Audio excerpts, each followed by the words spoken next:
Good evening, everyone. Oh, hello, Chloe. I've put your social there.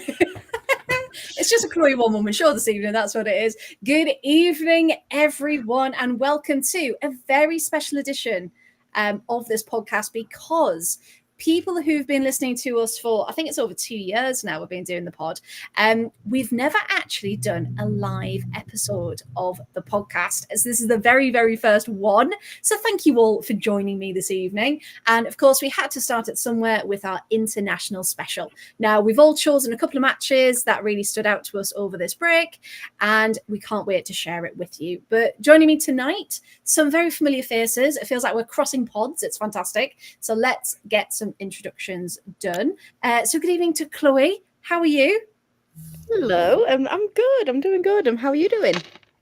I'm not bad, thank you. Excited to get this started. Just very happy with the new intro music. Very, very proud of myself for that one. And good evening to Emma. How are you doing?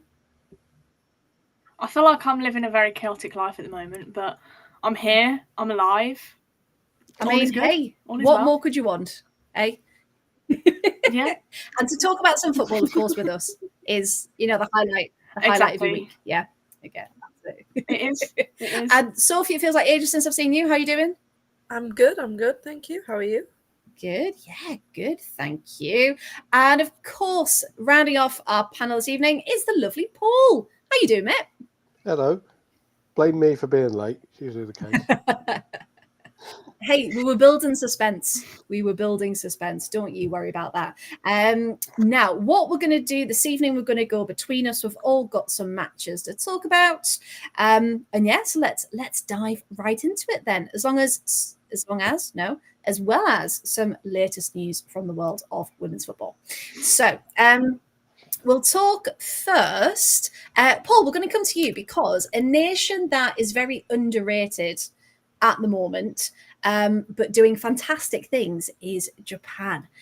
Now, they've been in the She Believes Cup, and last night, just after we finished our Wednesday pod, we found out that they'd actually won the whole thing. So I just wanted to start with you, because we need to talk more about Japan and their incredible players, don't we? We do. And it's really weird that we kind of don't. And the English in particular media kind of don't, because I didn't actually realise this until I looked it up, that 8 of the 11 starting lineup for Japan last night play in England. 7 of them play in the WSL, and then Saki Kumagai plays for London City in the Championship. Of course, that didn't include, they could have legit picked a WSL-based starting 11 last night. It would have been a weird formation because they wouldn't have had many defenders, because Risa Shimizu is injured, who would have made it easier to have a kind of 3-5-2 or 3-5-1-1, which is how they probably have had to play it. But yeah, it's one of those things when you look at the stars of the team, they're all familiar. There's been an influx of Japanese players into the WSL the past few years. After the last World Cup, obviously, we saw Hinata Miyazawa join Manchester United. We saw Fuka Nagano join Liverpool. I nearly said London, but no, Liverpool. Honoka Hayashi, who has been in the league for several years, playing for West Ham, joining Everton, as Chloe will no doubt sing the praises of. Look at the smile already, you see? Just love her. He's like, yeah, I know. Didn't you ask Brian Sorensen about Honoka Hayashi and how he'd fitted, and he basically spent 5 minutes singing her praises?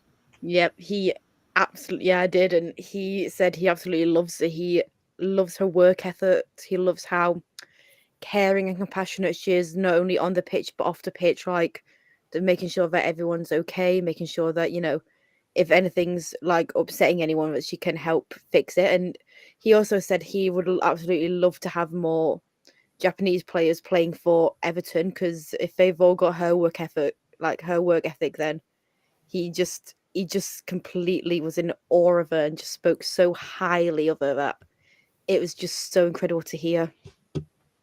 The Scandi Samurai. There you go. That's Everton's new team. Scandi Samurai.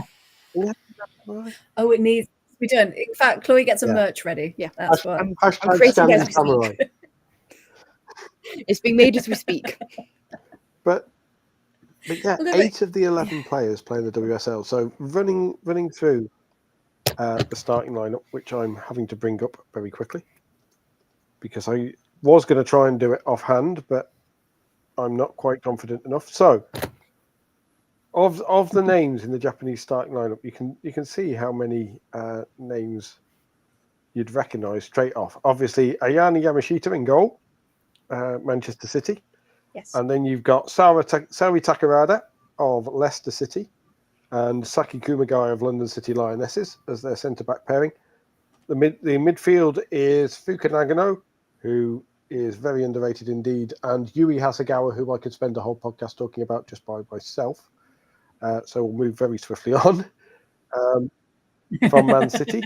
And then you have Aoba Fujino, Yuko Mamiki, and Maiko Hamano as kind of the 3 behind the striker. So basically that 6 players, no, that's 7 players that are basically the spine of the Japan team at the moment. And then you look on the bench, and obviously Hinata Miyazawa came on. Riko Ueki was also on the bench. The aforementioned Hanoka Hayashi as well. So these are all names that are eminently familiar, and WSL fans can watch play every single week. Yeah. And obviously there's names like Kiko Saiki for Brighton as well, who is another name to keep an eye on. Risa Shimizu, previously of West Ham and now of Man City, who has unfortunately injured herself. And yet, despite all of this, as you say, everyone's kind of going, oh, Japan. They're just there. But as soon as you start reeling off those names, it's like, of course. But because, as Japan, they've always kind of done their business very quietly, haven't they? Very well and very technically skilled and very, very gifted, but just very under the radar. I think part of that, you've got to be careful with national stereotypes, but I think part of that is the Japanese national character, which is all about the collective. Like, as a team, and this is where we talk more about one of the many amazing things about the Japanese team is the work rate, but it's focused work. Yes. Like there's a danger in English football sometimes of they work really hard and it's just players running around sticking in tackles like a headless chicken, trying to kind of run up and down the wing.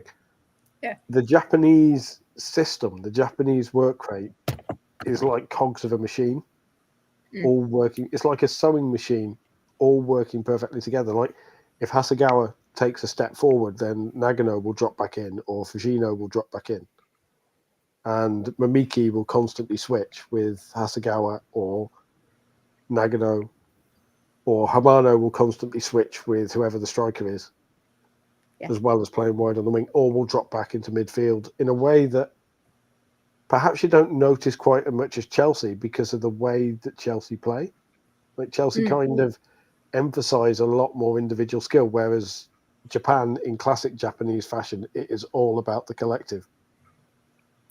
And it's almost as if like they know not only their own role back to front, but everyone else's on the team as well. So like you said, they can seamlessly just drop in and out where there's a gap. Whereas I think sometimes we've seen with England and things like that, that's kind of if someone's moved too high up or they've gone out, suddenly there's a massive gap and no one moves into it or even thinks like of that next step. There's like an extra level to that Japanese player, isn't there? It is. And you see it generally, but you saw it against the USA in particular last night. Like just because the USA traditionally are a team who will try and dominate teams physically. They always went through we're better conditioned, we run faster, we're stronger. And a lot of the Japanese players are smaller. Like you say, they're not big, strong, stereotypically powerful players. Like if you actually look at Yui Hasegawa when she's playing for Man City, she's tiny. Yeah. When she used to stand alongside Jill Scott in the centre midfield, it was ridiculous. It was like Pinky in the Brain or something. It was just a ridiculous difference. Probably not Pinky in the Brain. I need something. It was definitely like Tom. Okay, Tom and Jerry. There you go. That's better. Tom Stood Jerry, okay. alongside each other. But it's more the fact that as a team, Hasegawa on her own, and I know I keep coming back to her, but it's just because I've sung her praises on the Absolute Me Football too. podcast too much. Yeah. She is one of those rare players who has that ability to slow the game down around her. Like, it looks like the game slows down because she has so much time. Mm. Because again, the Japanese speed of thought, and this again is something that Brian Sorensen was praising about Hanoki Hiyashi, and something you notice, the sheer speed of thought, because they're so well drilled as a team. They can work the ball around. I mean, they thumped Australia 4-0. World Cup semi-finalists, and they just thumped them casually 4-0. Yeah. And Australia was kind of going, and then obviously we had all the comments in the Australian media and all that uninformed stuff. But yeah, if you actually watched it, it's like Australia are not a bad team by any stretch of the imagination. They're a very good team. They got completely outthought. They got completely outworked. They got completely outplayed. Yeah. By Japan, and so did the USA. And how often are you going to say that about a USA team? They got outplayed. Yeah, and because ultimately it was 2-1, I believe, wasn't it, in the final for the She Believes Cup against the USA, and it just shows again that technical ability. But I feel like if the US women's national team had won it, it would have been everywhere. Yeah. And it feels like I've only seen a couple of posts actually praising the Japanese team for winning it for the first time. And it's just like, if we are talking about this now because it needs to be done, and more people need to talk about it. But it's the skill in which it was done. It wasn't like an own goal, or it wasn't deflected off someone else. Like, there was a purpose and a method, wasn't there? It's the speed as well. Like the Japanese penchant for early goals in the She Believes Cup. I think, we had, and I'm going to get her name wrong again because I'm rubbish at this, but I'll remember it when I get her first name. Hold on. Momoko Tanikawa. There we go. Sorry, Momoko. I do apologise. I know the Tanikawa bit. I'm petrified I'm going to get the first name wrong. Her goal, that's a Pushkas Award winner against Colombia. After 18 seconds, just casually, 35 yards out. Fuck it, I'll hit it.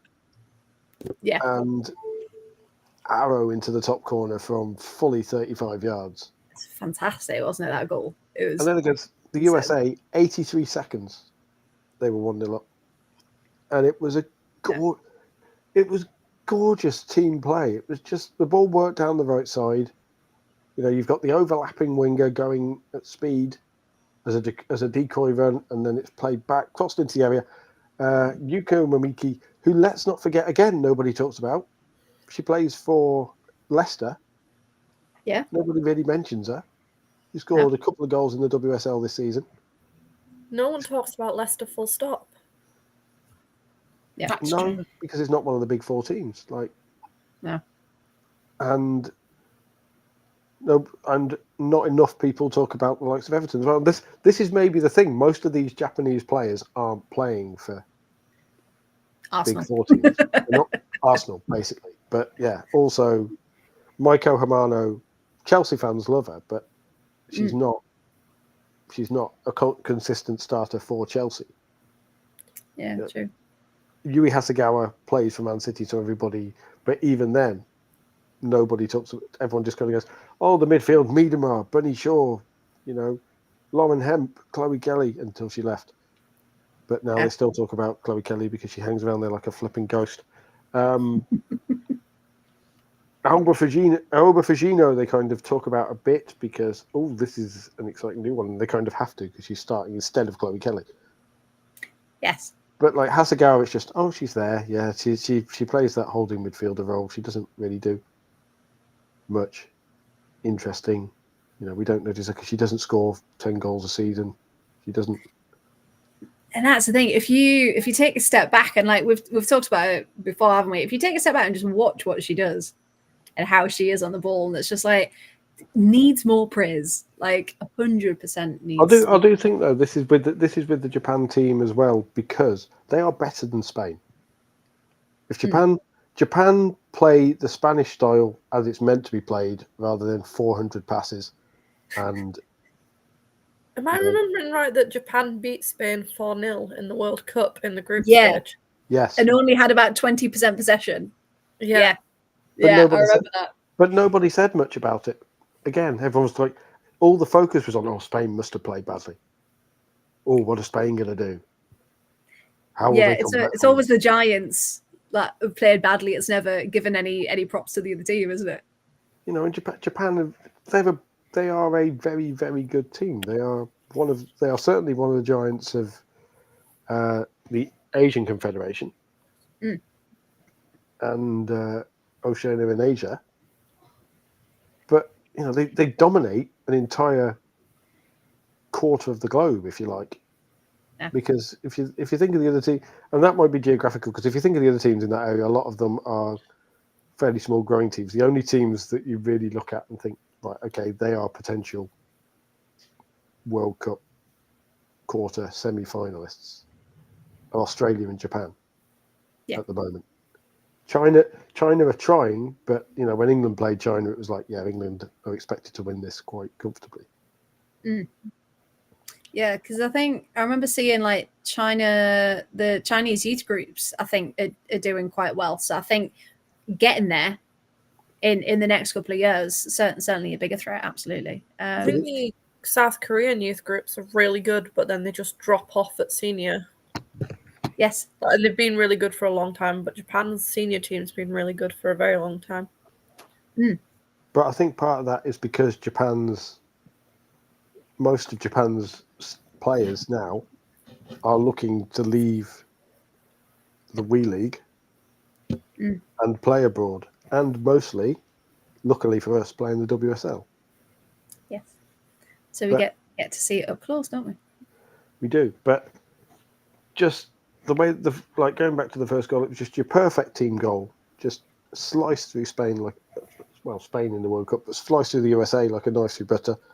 Yeah. And then the USA, who again are interesting because Emma Hayes is taking them through transition, because there's a lot of new names on that USA team.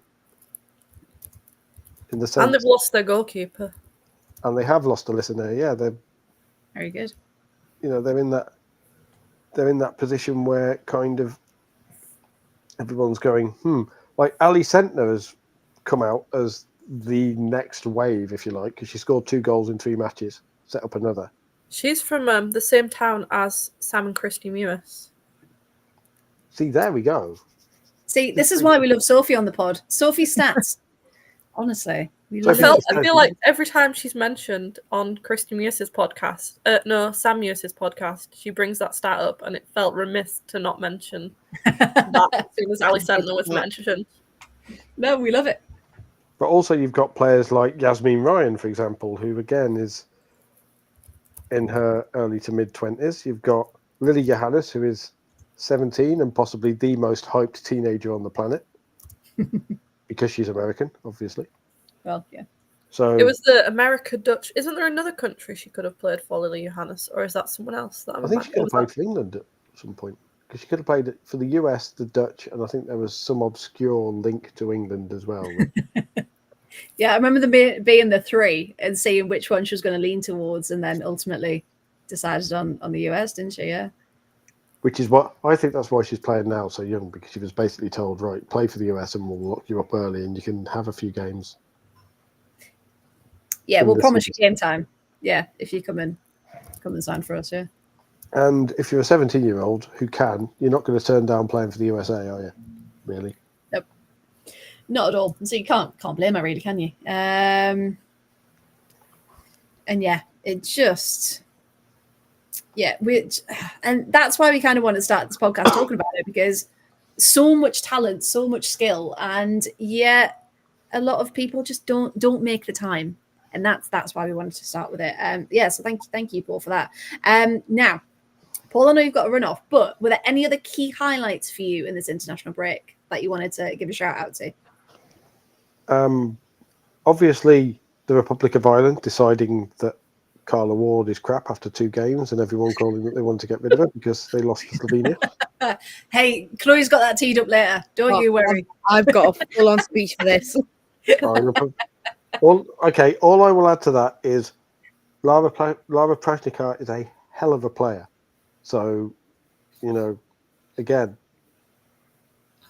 I wonder if the Republic of Ireland are once again guilty of certain sets of Underestimating. fans just, well, A, arrogance, and B, certain sets of fans just not knowing or not caring enough to even watch like the German league where Prashnikar plays.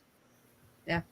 And learn about these players who are outside the home nations or the ones who WSL clubs are linked with every summer.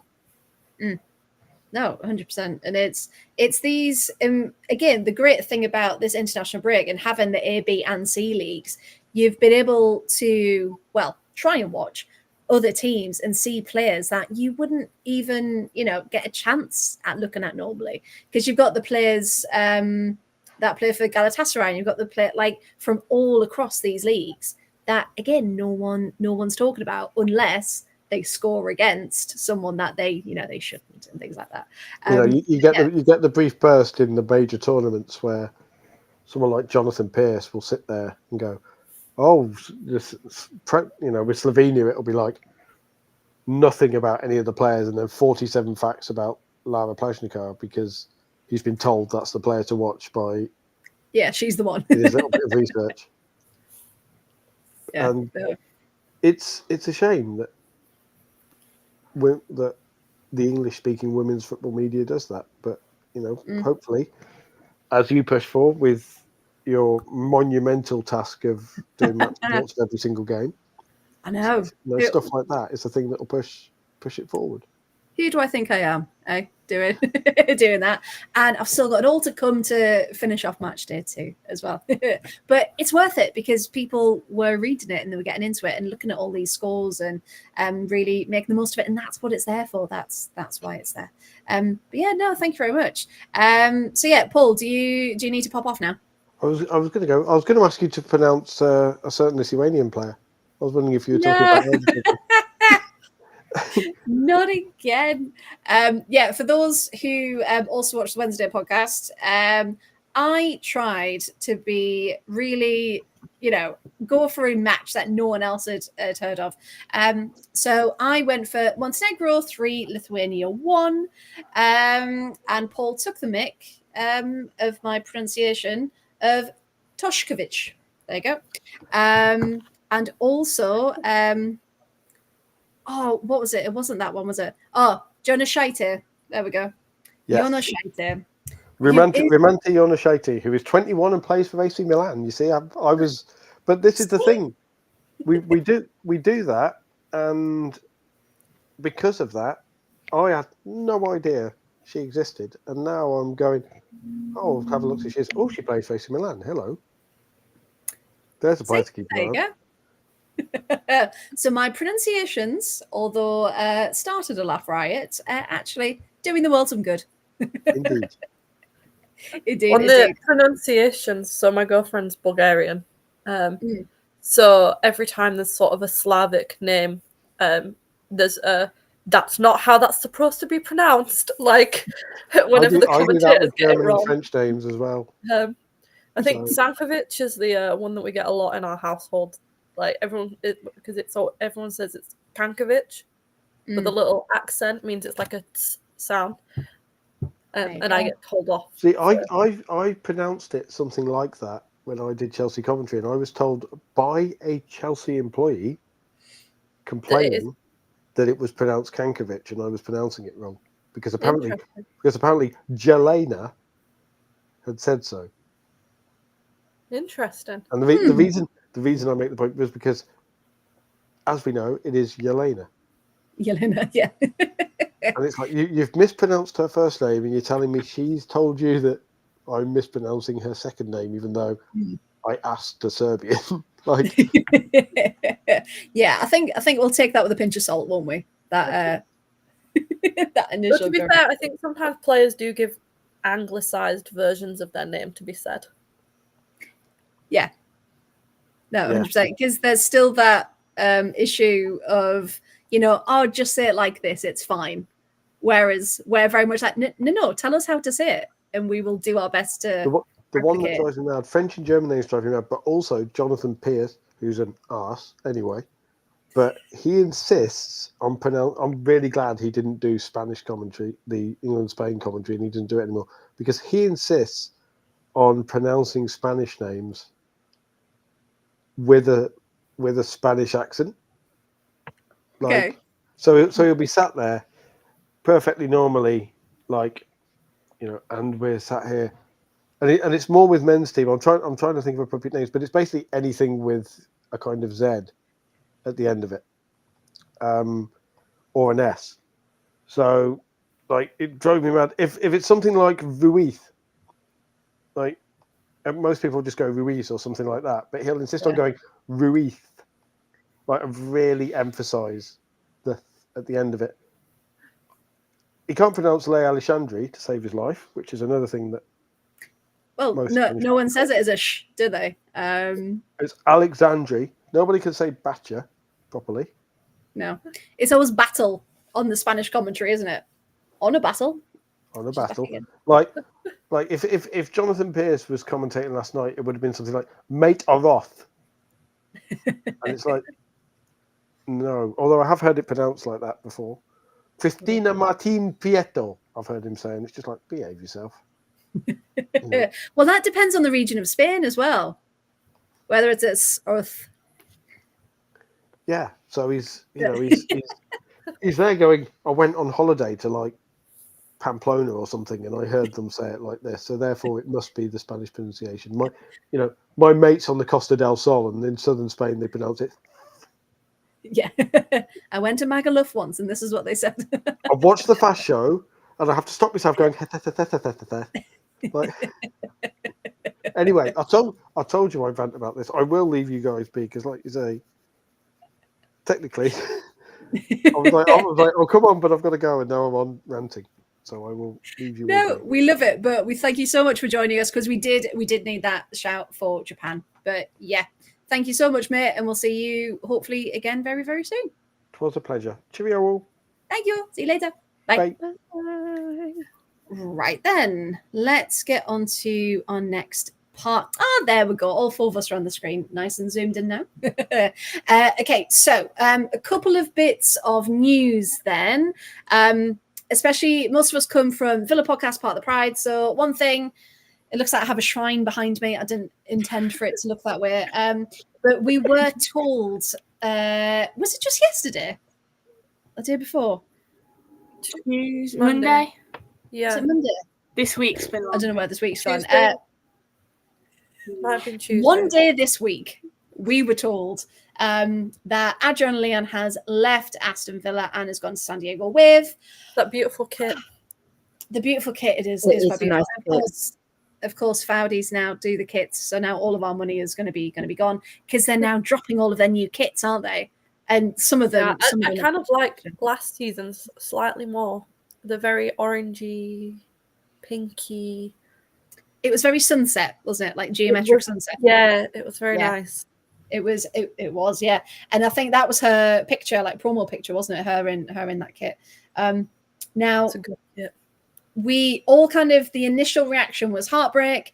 I even said on the pod last week, I've got a Dree scarf. I hope she doesn't leave. So now I've got a Dree scarf. No, that needs the on TikTok that like subtle foreshadowing tone, where it's like just very subtle foreshadowing. It's like Reader. This was not meant to be. Connor's in the chat. Good evening to Connor. Sorry for about the Leon tweet. Yeah, Connor. I'm born big with you.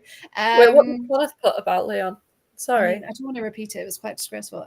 No, it was, what was it? More clubs than a something. I did see that. That was funny. Yeah. I was like, well, just because it's true doesn't mean you have to More say clubs than a golf bag, maybe. yeah, that sounds about right. Yeah, so something like that. But I mean, yeah. Oh, I saw that. Yeah, and it's, I mean, she's a player, like we're talking about this, she's 32. She needs to be playing consistently, and she was for a certain time. She's now our second highest goal scorer, and you just think, what more could have happened to keep her, because at the end of the day, clearly her and Kenza now left to the same club. You know, was she promised starting positions? Was she promised more minutes? But at the end of the day, yes, we love her and we can't believe we've let her go without anyone else coming in. But Sophie, I'm going to come to you for your unpopular opinion, because actually, realistically, yeah, so- we've got. I mean, if we didn't have Chastity Grant in, I'd be more worried and more upset than I am. I think Chastity has done really well this season, really like earned her place in the starting 11. And she's now starting to sort of score the goals as well. She's so fast and she's so strong and she just holds the ball up. Like, there's some photos of her from international break where she's just like wrestling with defenders and she just whips. Phenomenal, yeah. I will get onto this when we talk about Netherlands versus Scotland, but she's such, and she didn't even have a great game, but she was still scored a goal, so you know. Yeah.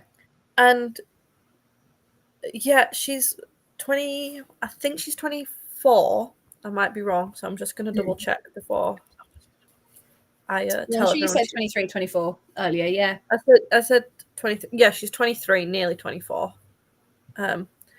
Whereas Dree's 32. So in terms of development, like, Chastity probably has higher levels to get to, and as a long-term prospect, is kind of a better option, perhaps. And then we've also got Robbo as well, who's quite young and not quite hit the heights yet, but is still sort of got development as well to go in. So I think if we were to stacked in the winger department, it would be like a massive panic stations. But I think the wingers that we've got are very good. And I think that's part of the issue, is that she's fighting with essentially Kirsty and Chastity for starting minutes. And you can only get 2 wingers on, except for that one time that I think Robert Powell tried to put all the wingers on, but that was terrible. If in doubt, put on all the wingers, every single one of them. Yeah. But yeah, and I'd rather, if she was going to leave anyway, we got a transfer fee for her, because I think she was out of contract in the summer. Yeah. Yeah, we've got loads of contracts up in the summer, haven't we?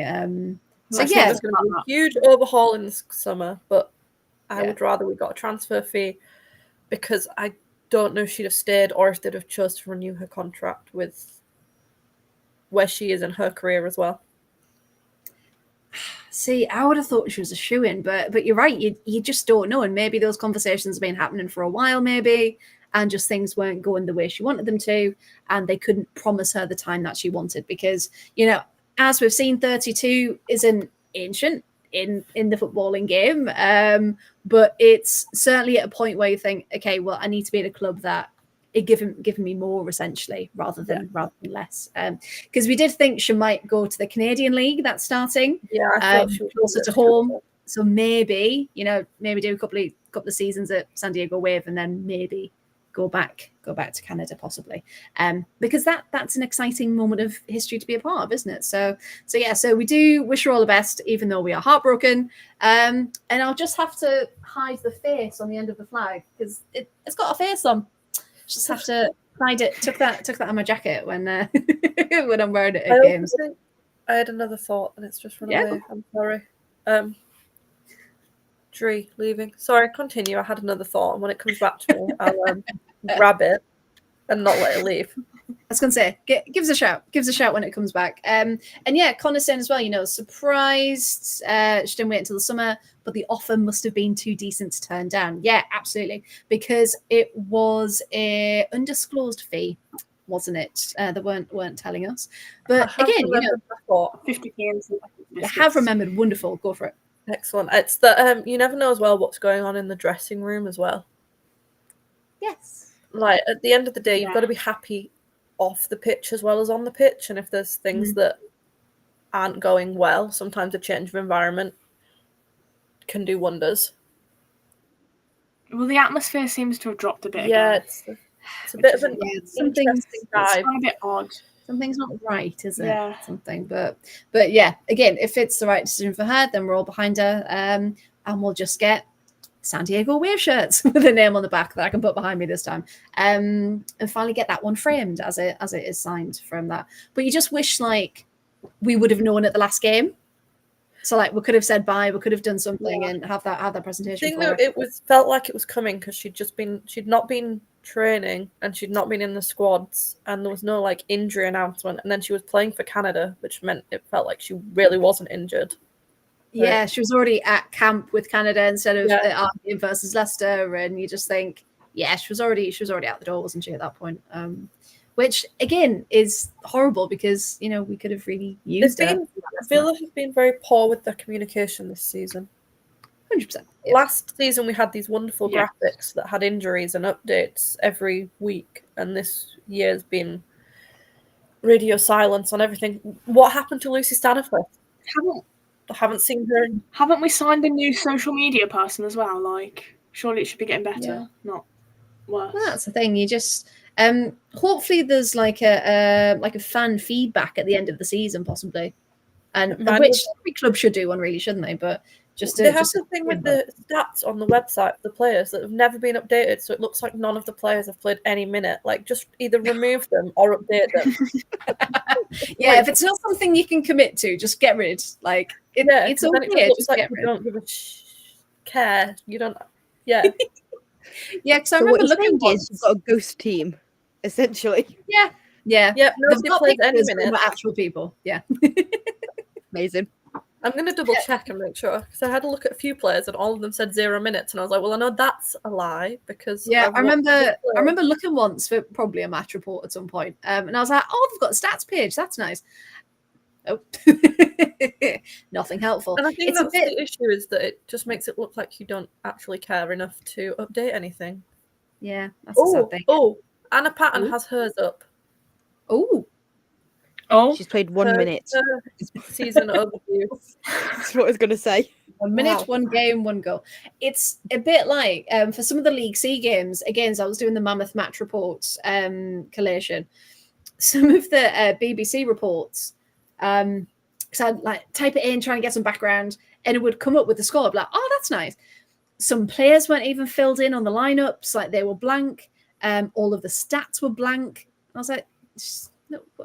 So I tell a lie. On the web page, all of the stats are appearing. So I don't know if it's a glitch on the mobile version. Because feedback. I double checked Chastity's, who was blank the other day when I looked at it on my phone, and yet it come up with everything. Well, there we go. It's a mobile glitch. I'm going to have a quick look. Whilst I'm saying that it looks bad because it's not updated and it says everyone's played 0 minutes, but it might actually not be. Either that or they've we all know until very recently it was like that. I can back you up on that. I'll tell you what, while you're having a look to see if it is a glitch or if it's, they've finally got around to it, which if they have, well done. Emma, we're going to come to you for our first match report because our Lionesses went away to Portugal, didn't they? And it was a definite game of two halves, and lucky to get the point. So talk us through this one if you don't mind, please. Give me 1 second. What? You are not prepared. I've lost the lineup. Lineup's disappeared. I mean, anyway, still was the same. It was a standard lineup. I can't lie, I haven't got any notes after like 85 minutes because I was watching it yesterday and I fell aslep for the last 5 minutes. Oh, wow. Okay. Well, that says everything. That's the last 5 minutes, Emma. So much action you missed. Joy, help out after the 85th minute. Okay, is that the England-Spain or England-Portugal? This is meant to be Portugal-England, yes. Portugal-England. England, Portugal-England. So I have just put lineup with same old, so obviously it was. I don't need the lineup because I was shocked that Mary Oaks was starting, to be fair. Well, we all thought Hannah Hampton, didn't we? I would have thought Hannah Hampton was going to It's start. very clear that both of them are in contention for the Euros position. Poor Anna. 100%. Well, that's the thing with Annabelle Moorhouse. She went, we've got 3 goalkeepers in the squad, 2 of them at the top position. I was like, sorry. I mean, we all knew this. we all knew it would literally come down to Hannah and Mary, and it's probably they have to have 3 goalkeepers. You know, like I'm assuming that's the reason. Like it's a rule that they've got to have the 3, or else they just have Hannah and Mary. But you just kind of have to feel that little bit for Anna Morehouse, who has done Yeah. an absolute stellar job at Orlando Pride last season. Like, you know, she's been so good, and they won like the first trophy as a club, and Yeah. the fact that Yeah, it's not as if she's a nobody. Like she's a really yeah. good keeper. Yeah. But it just seems really unfair on her. It's annoying because she It's- didn't get any of the friendlies either, like last Yeah. year when we obviously weren't competing for anything. So why couldn't she have just had a game? But There was nothing to lose. But I'm assuming it is a rule that they have to have 3 goalkeepers, because they would. I don't think they'd have 3 if they didn't have to. I think they just have Mary and Hannah. Like, is Yeah, that 'cause a they've rule? always got 3, haven't they? They've I always. think so. Yeah, they've won, and they. Yeah, that's my theory, that if they could just have the 2, they would. Because I'm sorry, Anna, but you are a little bit irrelevant to England, because she's literally only there because she's English and she ticks the box. And yeah, and the sad thing as well, which I don't know if you're going to mention, Emma, but like Lucy Parker gets the call up and then doesn't even get mentioned. Oh in the yeah, I've squad. got that. For That that. was Take that it was away. I'll stop criminal. talking. I'll stop talking. Keep going. That was criminal. I have literally just put Lucy Parker not being benched was criminal, because she's so good. She got the call up, and then it's like, oh, well, you don't actually really matter. Like, I understand that our forwards is where we need more players, so Chloe Kelly got named, but Chloe Kelly had no minutes in the, minutes under her belt. Lucy Parker's been injured for like, what, 3 weeks? Is that all she's missed? Something like that. So she's definitely got more minutes in the belt compared to Chloe Kelly. So if you're thinking of it that way, then surely Lucy Parker deserves the name on the bench rather than Chloe Kelly. And she's a really good centre-back as well. Like, you're just wasting talent, Serena. Like, we could have done with her in training this week. Do you know what I mean? Yeah, no, 100%. Because we're always talking about, who's going to replace at certain points, and we always talk about who's going to replace Lucy Bronze, even though she's going to play till she's 50. But when we ultimately get to that point, but it's given these different names even a chance to get on the bench, isn't it? That's the hard thing. So on that then, do we think it's still great that she's in and about that environment, or would we rather she stayed with club and was training? What do we think? Any thoughts?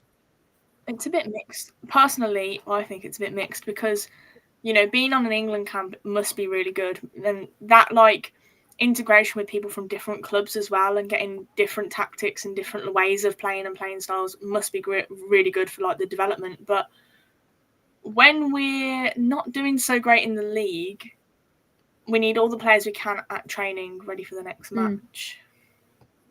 And if she's not even going to be named on the bench, then what's the point of being there? Because she was actually at the game. I saw a photo of her arriving at Wembley. So she was there. So why not use it? Yeah. I could go on all night about this. But, but we shan't. Yeah. We shan't. We shall move on. So I do have an answer to your question on the Nations League's rules on goalkeepers. Okay. Yes. They do have to have 3 goalkeepers. So the rules state that there has to be a 23-player squad named the night before the games, and 3 of those have to be goalkeepers. Yeah. Unless your goalkeeper is seriously enough ill that they can't play, and then they have to submit like a medical exemption to you. Yeah, that makes sense. Sophia, I love when you're on the podcast. You're like Susie Dent on Countdown.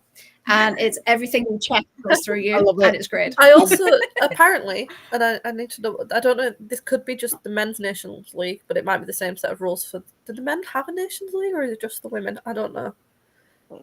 Anyway, apparently the players need to be numbered 1 to 23, and number 1 has to be a goalkeeper. Oh, so there's a there you go for the day. That's interesting. So we can't have 99, 54, all of these weird and wonderful numbers. has to be 1 to 23. Well, there we go. See, enriching our lives, Sophie. That's what this is. Yeah. So Emma, sorry, back to you.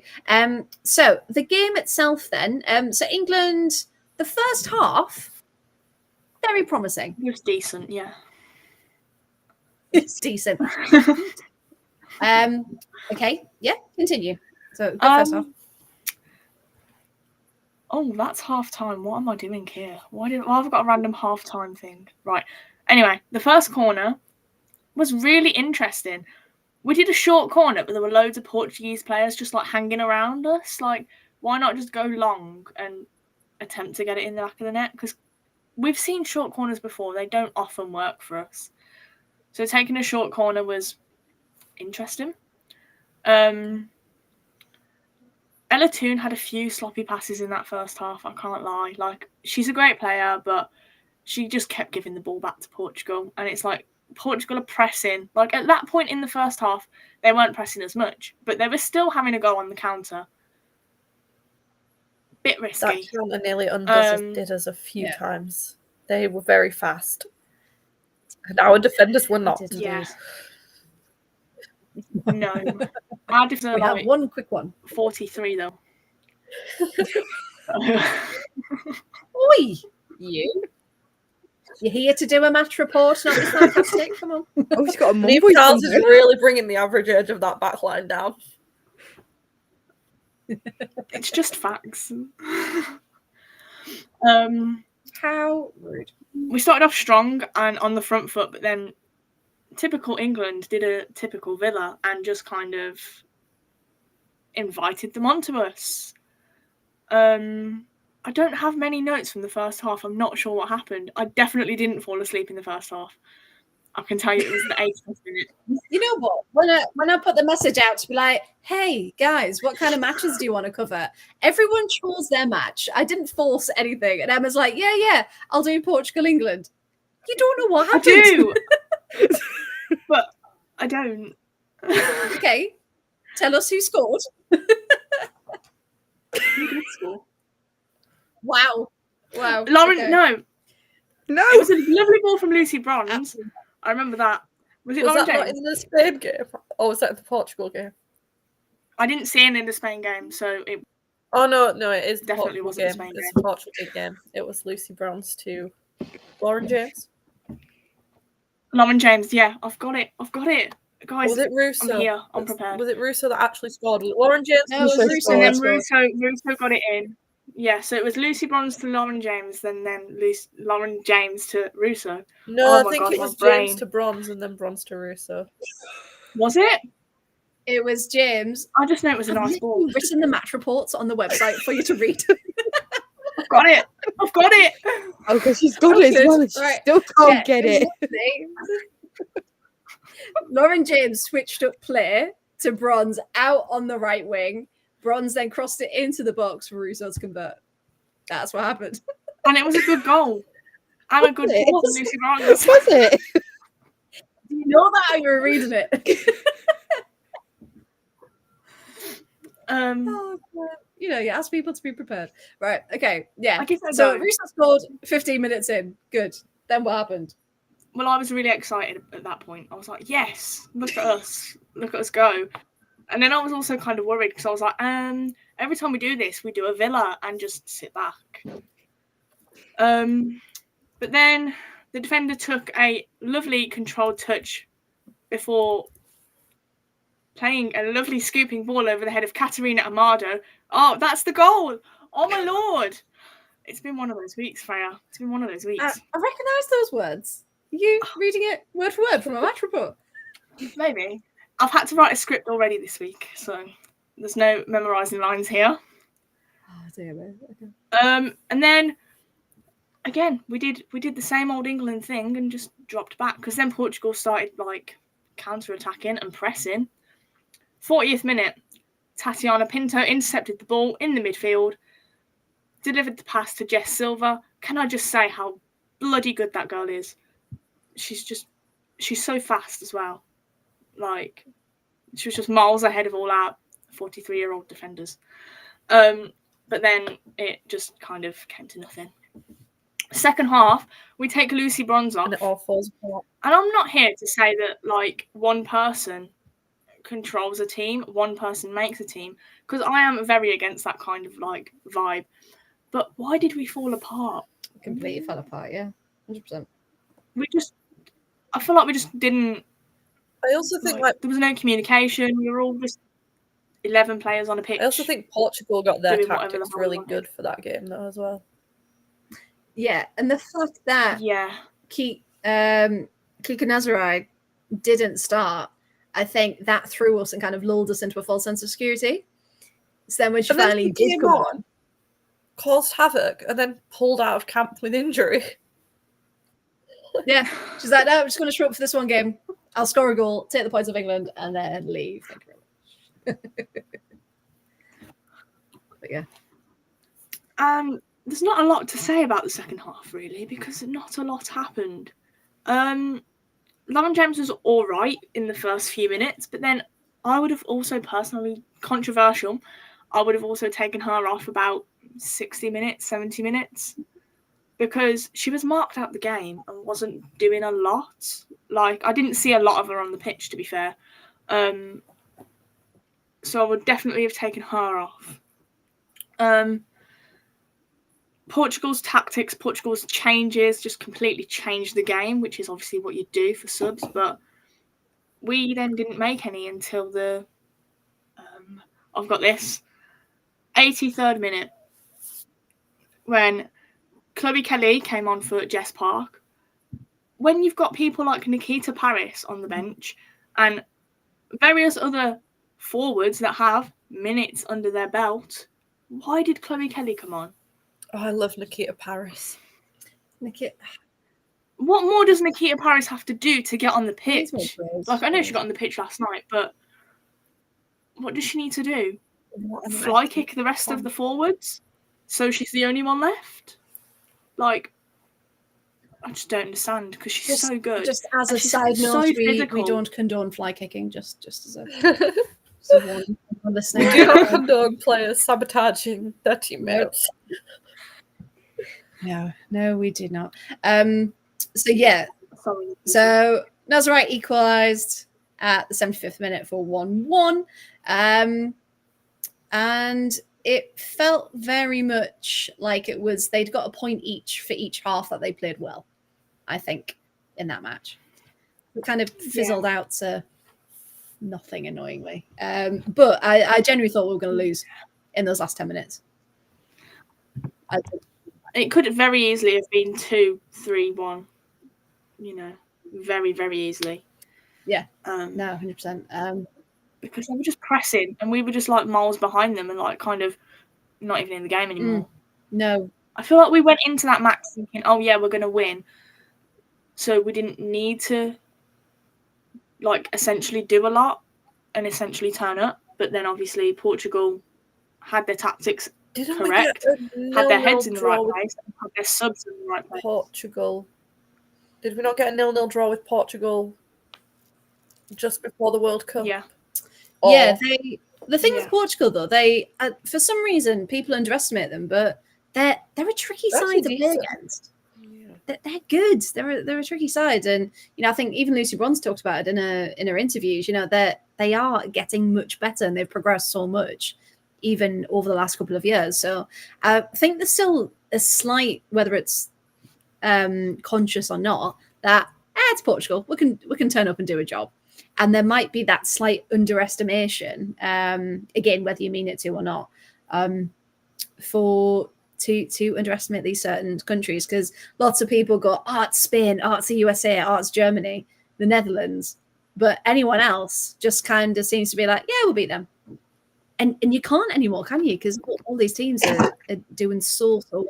It's so unpredictable. really enjoy as well. them. Like football is so unpredictable. I do enjoy the Nations League for the fact that now we're not getting the 10-0s. And I know some people really miss those 10-0 thrashings, but I quite enjoy the chaos.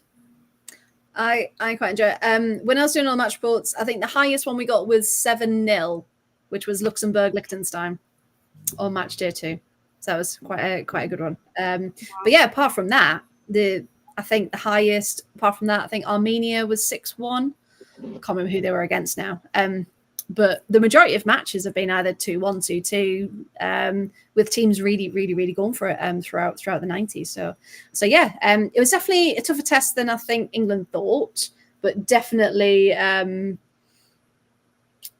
point we'll take, because ultimately, of course, Nations League is going towards World Cup qualification, isn't it? So every point counts. I did love Chloe, you sent us the video, didn't you, of Leah Williamson being asked about the Nations League. And she was like, just know we've got to get points. That's it. It was hilarious. Have you seen? It was hilarious. She didn't know what it was.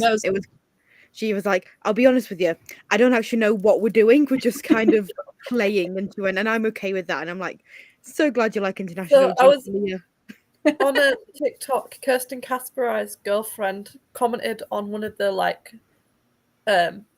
women's football accounts and was like, please can you explain to me the Nations League, because I've asked Kirsten and she doesn't know what it is either. Neither does Leah. Leah fully admitted, she was like, I'll be honest, I enjoy, she was fully like, I love playing for England, I really enjoy it, but I don't have a clue what we're doing. We're just enjoying it. Let's get to what we're doing next. Like, that's it. I feel like half of them just turn up and play and they don't know what they're playing in or what they're like. Yeah, the bigger picture is just like, nope. Yeah. Like what the rule books are, or what, like, it doesn't help that they have changed the rules for this season. I tried to explain it on the Wednesday pod a long time ago when we first talked about it, and I was like, I think I've got this right. But yeah, the UEFA website is there if anyone wants more information, because it can get quite confusing. You know what? Do they need to understand the like intricacies of the competition, other than just you need to win your games? I think that's enough. Yeah, win. Is it top 2 that go through? Because I don't understand it, to be honest. They changed it. So the top 2 from every group. Last time for the Euros, top 2 got automatic qualification, then went to playoffs and relegation spots and things like that. Is this year, is this season, is there's nothing, it's not qualification for anything, is it? No, we're leading up to the start of the World Cup qualification process. Yeah. Will that technically start next? Will that start the 25-26 season or the 26? I tell you what, we won't. When's the World Cup? We're not going to get into the intricacies of the Nations League right now. No, we won't go now. But I'll tell you what I will do. I will find it out and I will post a little article about it, and then it'll be there for everyone to dissect. So everyone's got it. I will read that. You'll read it and you will parrot it back to me on the next podcast. Yeah. Right. Next up then, Chloe, I'm going to come to you because the Matildas were in action when they are wonderful Matildas, and they were playing in the She Believes Cup, and we just Hayley Raso appreciation. That's what we wanted to do. But as Paul said earlier, they did lose 4-0 to Japan. So yeah, do you want to tell us a bit about their international break and kind of how they've been performing and any issues?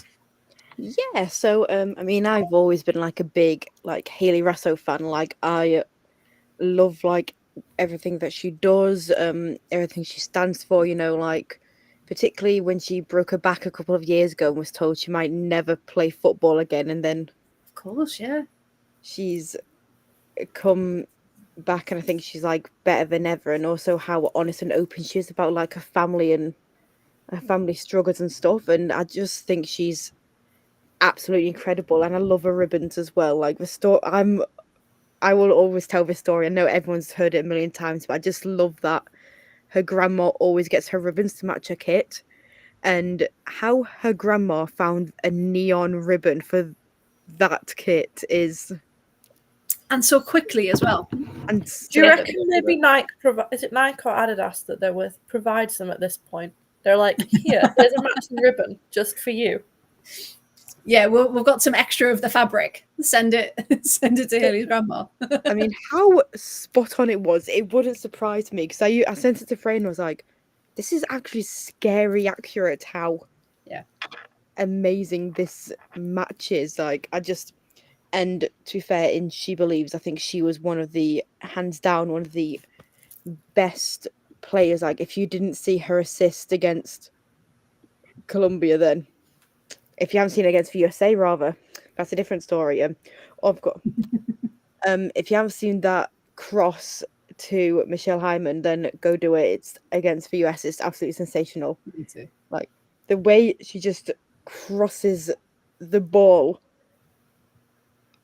It's I don't know. It's just so incredible. But we'll start at the very beginning, as Julie Andrew says. Very good place to start. A very good place to start. Yes. Well done. Yes. Very good song like that. Against Japan, and I don't know what it was, but the Tillies were just all over the place. They weren't defending properly. Like, Alana Kennedy had an absolute shocker of a game, and she essentially and it probably is to do with, and I've got the same point with Russia Littlejohn and the Republic of Ireland, that because they haven't been playing proper minutes, they're not at their best. So, like, Alana Kennedy, and I've written this down as well for Russia, it just was not working for her at all. She wasn't where she was meant to be. She was looking round. She did sloppy passes, which, if you know Alana Kennedy, this isn't like her. Like, she's normally quite on it, but she hasn't been playing. And Japan got the first goal because we've spoke about it earlier. Japan have just been absolutely insane. Was that another really quick goal from Japan? Yeah. Yeah, that was what Paul was talking about earlier. Yeah, that's what Paul's on about. So we don't need to discuss it too much because it's already been said. But if people haven't seen it, you need to watch it back. It was incredible. So good. And then after 26 minutes, they got another goal. Tanaka sent a proper looping header just on the right side and ended up getting her brace. They got and I'm sorry about pronunciation now because I am going to butcher some of these names. I've accepted my fate. I've tried. I've gone on the website where it says the 3-letter syllables to try and help, but it's not. So phonetically, try to sound it out. Yeah, I've fully got it spelt out on my notes phonetically, and I'm going to try, but also I apologize in advance to everything. Hikaru Kitagawa, she won deep in the wing, and it was a very, very quick move. And Alana Kennedy just could not get any pace on her and ended up clashing with Claire Hunt from Tottenham Hotspur, as we know. And she literally just absolutely dunked it past Mackenzie Arnold. And it was Tanaka's 41st international goal, which is really quite impressive, and it's also meant she's been put 4th now on Japan's all-time scoring list, which it's just going to show how key some of the Japanese players are. And Mackenzie Arnold, she was replaced after this game with Tegan Micah from Liverpool, who is, like, I think she's been an unsung hero for Liverpool, but and that says a lot coming from me. Good say, for those who don't know, Chloe is an Everton fan, so that really did take a lot to to come out. Dry heaving as she says it, but Liverpool are good. You can make us quite good. Oh. Sorry, who said that? That wasn't me. And it was just a tournament to forget for the Tillies. Like, they just. And I don't know whether it is they're just missing, like Sam Kerr, or they still haven't got a manager, have they? No, they've got an interim manager, but he's leaving after this bout, and they're getting another interim. Which that can't be helping, can it?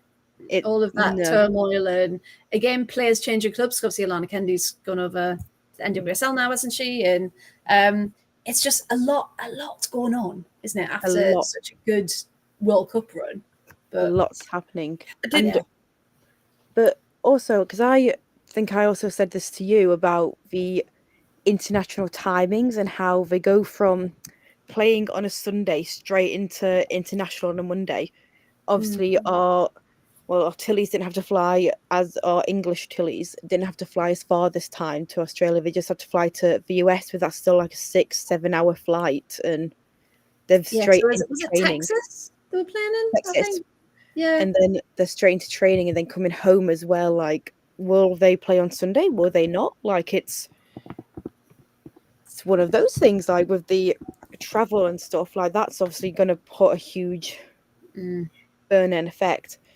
But we move on to, I've never mentioned it very, very briefly, Tillies versus USA. This ended in a 2-1 defeat.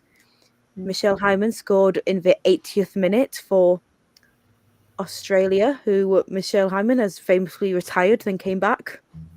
Yeah. Couldn't stay away. Had to do it. Wasn't she supposed to join West Ham and then it fell through, like after West Ham had announced it? Yeah. Like, yeah, because they had her in the kit and everything, didn't they? Yeah. And it was like, oh no, sorry, no, not happening. That was so funny. And then I read, I got very confused for a minute when I was making my notes and I was watching the game back because, again, I've mentioned this to Freya multiple times, but this game was actually quite hard to find because it wasn't streamed to anyone outside of the US because they are borderline offensive and very rude because there are other people who want to watch these games and like to check on members of their clubs. Like, I like to watch Republic of Ireland because I like to see what our court's up to. Yeah, and like we said as well, like they were saying streaming on Paramount Plus, but it's Paramount Plus specific Australia. Like they're geo-blocking subscribers out of these tournaments. And you think, but if you've got the rights, really, I know it's a lot more political than that, but you'd think at this point, as the game is still growing, that shouldn't be behind a paywall. Or like, yeah, log into a website and subscribe to their newsletter, you know, do that kind of thing. But it still should be available because it's just so much cost. Like Australia put their games on YouTube, like to people outside of Australia. Yeah. And like the NWSL is free to watch. Yeah. And you just think, is it kind of copyright with the She Believes Cup? Is it something to do with their legislation, with it being a tournament rather than just a league or a friendly or something like that? And it's just, it is such a shame because, like Chloe was saying, so many people want to watch it and would have got up at stupid o'clock in the morning to do it. So yeah, if anyone's listening from the She Believes Cup, we want to watch it too. Please and thank you. Because Claire Wheeler also, she's injured at the moment, but she probably would have been playing in this tournament. I I'll get my words out at some point. I would have liked to have watched that because I like seeing how our players do and how our international players. I'm sure you're the same with Villa players who are international. Yeah. Like, I like seeing how we're doing. But I read this and I was a bit confused because I was like, oh, who's that? Who is Lynn Beverdino? It's Lynn Williams. She's got married and changed her name. And as Lynn Biandola. Is there a baby? There's a baby appearing. Just interrupt Sally. Look how big she is now. Oh my god. She was at the door because hello, thank you for that introduction. We have it on the screen downstairs, and when she hears my voice, she like looks. It's just there. So yeah, she was just at the door, so I thought she'd come in and say hello. Hey. But yeah, being good, aren't you? We went to a sensory tent today. It was very good. We like the lights. And this is the nice 5 minutes where there's no screaming and there's no, and it's great. But yeah, right. You saying bye bye? She's getting big. Bye bye. I know. She's 11 weeks on Tuesday. So 11 weeks old now. And yeah. But yeah, just really cuddly. Anyway, this is meant to be a football podcast. Sorry, guys. That's my fault. That was Georgie's fault. She was like, "Baby, you want to say hello?" I was like, "Yes, yes, I do." And I've also got the dog. Hello. Hi. My cat's just made an appearance. See, cats, dogs, babies. Perfect podcast. That's exactly exactly what we should be talking about. Sorry, Chloe, as you were.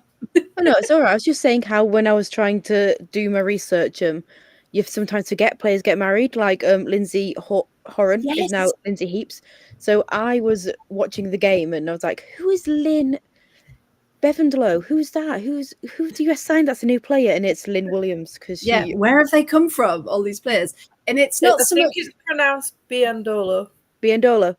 Mandela. See my pronunciation. I said I There we was go.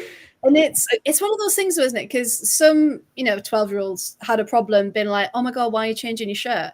And it's like that's stupid. They can do what they want. It's just for us when we know them as a certain name to just be like, right, I've now got to memorize a new name. It's like when for Everton when Lucy Hope first got married because she was Lucy Graham for so long and I knew her as Lucy Graham for ever, and then she got married. They announced, the club announced she was going to be changing her name to Hope, which is fair enough. But then every time I was watching, I was going, "Who's that?" Oh, it's just Lucy. I actually know who she is. But you get used to it after time. But it's just sometimes a shock seeing it. You're like, "Who's that?" Oh, it's Lindsay. Yeah. Oh, it's just Lynn. I know Lynn. I know her very well. But We know our Lynn. Yeah. you know, Eileen, I don't know her. So she scored her 22nd international goal, and then getting the second for the US was Michelle Cooper in the 68th minute. Only 6 minutes after entering the game, which is quite impressive, and what is known as a super sub. She made her debut against Colombia, and she just ended up in like the right place, right time with the ball and passed it, and Ali Senator passed it, and she was there to just put it in the back of the net. So by the game, and then the second game, which I appear to have skipped past because I've done it in a weird order. Because again, finding games tough. You've got the notes just in the right order. What you choose to do. Emma's notes are catching. They're all in a different order. Hey, they're still there. I've still got them. But just I was struggling to find the games. Okay, leave me be. Mine are all still there too. They're just in a weird order. Like Lucy Bronze being subbed at halftime was at the top. They're just an invisible link for some reason. Shall I just leave now?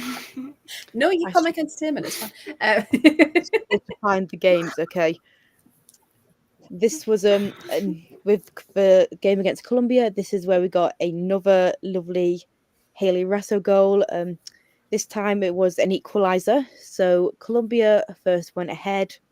Tegan Micah, can I just say, made an impressive one-handed save where she jumped for the ball and just stinked it over with like a hand, and it was literally like that close to going in. It was like, tell you what, if she does that more against top teams, then they could go far, Liverpool, because they're not a bad side. They're just. I love Tegan Micah, and I'm sad she didn't come to Villa. She is. No. See, there we go. Goalkeeper we were trying to think of. I know she was. Yeah, this is. That's irrelevant for the podcast right now. It's an anecdote that's not relevant to the podcast. Keep it for later. Suspense. Yeah. Wendy Bonilla got the first strike for Colombia. It was a rapid counter-attack, and striker Myra Ramirez, who we all know from Chelsea, got a one-touch goal before it was buried past Micah to give Colombia the lead. Charlie Grant forced her way onto the left wing for the Tillies and controlled the ball excellently and managed to pass back to Raso, who managed to curve her way around two defenders and then deflect into the back of the net. But this 1-1 party only lasted for about 10 minutes before captain Catalina Uzmi scored the Colombia's second, which, to be fair, she did it in quite good fashion. There wasn't much space in the penalty area, but she was cool, she was calm, she took a moment and then sent it over Micah, and who just couldn't get a glove to it that time. And it doesn't help that the Tillies don't have a manager. It doesn't help that they have players who haven't played for a bit. I don't know if it's just they've also got a couple of new players in. So I just don't know if they haven't gelled yet or they're struggling with that transition period.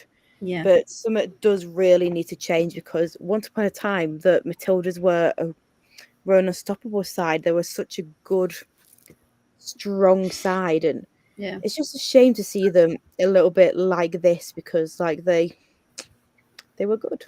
Did they have both Fryer twins in this time, or just Lani? They Laney?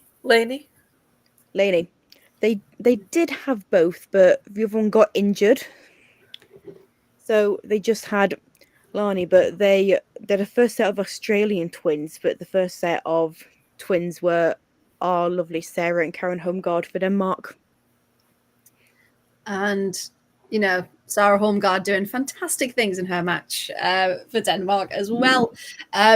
But yeah, we were just saying we love Australian names. They just sound so Australian. Like you would say, Kyra Cross's sisters. Kyra's sisters. Kyra's sister. And it's just like, just really cool. Just unbelievably cool. But again, that's a story for a different podcast. So talking about another team who are without a manager, Sophie, we're going to come to you for Austria 1, Scotland 0 on their first go out. Wasn't exactly the start they'd hoped for in this new campaign. I think Scotland are in a very interesting place. They are very definitely managerless, but they've also got a lot of transition going on. They've got a lot of their like older, maybe like not faith, like the old like Lisa Evans and Emma McCandy and Rachel Corsy's injured, so they're missing a lot of their like experience. Not missing, but they've chosen to bring in a lot of youngsters and like uncapped players. So I think there's quite a lot of. I mean, they had. Sophie Howard came off in like the 20th minute, I think it was, very early on. Nasty knock to the head, had to come off, and then they had 2 debutantes in their back line out of 4, which is not great in your first game under a new manager, losing Sophie Howard, who, as we know from when she's played for Leicester, is incredible in defence. 100%. But yeah, I think Scotland are an odd team because they've got a lot of very good players. They also didn't have Erin Cuthbert, and we know what Erin Cuthbert's like. Yes, of course, yeah. But Kirsty Hansen having an absolute time. Yeah. She's I don't know what they've been putting in her water, but she has found her shooting boots. Not yet got the goal, but the shots are happening. Like all of their chances are being created pretty much through her, weren't they? And you're just like, she just needs a goal to get really not does. a confidence back, because it hasn't like a confidence hasn't knocked in terms of like quality, but just in terms of getting them in and getting them started. Yeah, I think once she gets the first one, like they'll keep rolling. Like every time she comes so close, and I'm like, oh. But yeah, no. She had a great game. She always has a great game. I don't know how she does it. She's like a little Duracell buddy. Like she just keeps going. She doesn't stop. Oh, she's so good. She's just constant and like yeah, she's just like go, and like she'll get run like completely, like she'll get stood on, she'll get knocked to the ground, and she'll like just get up and keep going. Yeah, same as Lucy Parker. Yeah, nothing keeps them down unless it's really, really serious. Yeah. But yeah, so they had a few good chances. Hansen had a few. But yeah, Austria just, I think, capitalised on the fact that their defence was a bit chaotic. Yeah, and we're able to get them past the line 100%. Which is kind of a shame, because I think Austria is the one that they would have pinpointed as for the most points, but they're 2 teams that neither of them qualified for the Euros, so both of them kind of want to stay in Group A. Maximize their chances. Yeah, because that was arguably their easiest match, wasn't it? So they would have been hoping for at least a point, but unfortunately just wasn't enough, was it? Thank you. Netherlands. Are we doing Netherlands Scotland at the same time? We'll come back to you. Don't worry. We'll come back to you. We'll do our match day ones, then we'll do our match day twos. But no, I was just going to give a shout out for Gibraltar, of course, making their first ever competitive appearance at a tournament. And in their first game against Moldova, it's not even the one I want to talk about. I just want to give them a shout out. They were drawing 0-0 until the 93rd minute. And then the winner went in for Moldova. And you're just like they didn't look out of place at all in their opener. And fun fact, they've only got 60 people to choose from in their pool of professional football players to go from. 60. So yeah, they were saying they pretty much know everyone. So they know who they're going to be picking. So yeah, I just wanted to give them a shout out. And they lost 2-0 in their second game, but again, it wasn't a bad game at all. It was just two really good goals. I think that's again the good thing about the Nations League. Like teams are playing teams around them. Yes. Yeah. And again, because if Gibraltar had been drawn against Spain, for example, like that wouldn't have helped anyone, that scoreline, would it? That been like 30-0. Yeah, and it wouldn't have helped anyone. Whereas they're playing, the Faroe Islands and they're playing Moldova, and you just think, yeah, that's exactly where they should be at this moment. And they did really, really well. Should be really proud of themselves. The one I am going to talk about, though, my rogue choice, I'm going to go from Group C3. I'm going to go for Armenia 6, Liechtenstein 1 for mine. So there was an early opener, a hat-trick and a penalty in this game. Why it wasn't shown, I do not know, because so much happened. But Armenia, of course, cruised comfortably to their victory. Now, soon after the first whistle blew was Captain Maral Artin, who impressed with her attacking prowess. I was clearly having a good day when I wrote this, as within 7 minutes, she'd already registered 2 shots on target, with the latter one breaking the deadlock. Minutes later, it was Oksana Pislova's turn to double the horse lead after converting a ball played into her bath by Anna Dalikian to make it 2-0. Now, for the next 20 minutes-ish, the game was end-to-end. So Liechtenstein were creating their chances. They had some good small periods of possession and were trying to go on the attack. However, moments before halftime, it was Lara Kazanchian who found the back of the net to make it 3-0, after being assisted by previous goal scorer Pislova for her first goal of the afternoon. Now, shortly after the restart, it was Dalikian's turn again to get her name on the score sheet as she stepped up to convert a penalty after Liechtenstein's Frick fouled Armenians Asatrian in the box. Now, that moment began a goal frenzy, as within the next 3 minutes, both Liechtenstein and Armenia had both scored again. On the counter, it was midfielder Katerina Risch who got one back from the visitors, whereas Kazanchian found her second of the afternoon a minute later. So it was literally as soon as the whistle had gone to make it 4-1. Armenia then continued to dominate for the remainder of the half, as chance after chance came before Huber in the Liechtenstein goal remained strong, until the 71st minute, when Kazanchian netted yet another goal for her incredible hat-trick. Not content with 6 goals, the home side continued to push right until the final whistle. And after that initial victory, they went to the top of Group C3, as that was the only win on match day 1 in the group. So there we go. So that was Armenia 6, Liechtenstein 1 for your viewing pleasure. But yeah, it was a cracking game.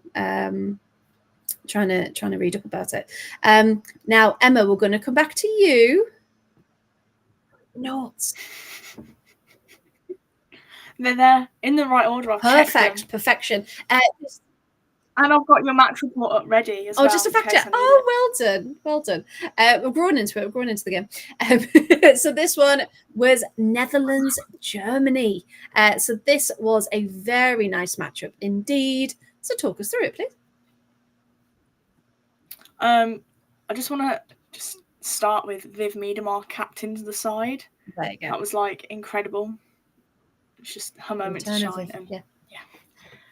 Yeah.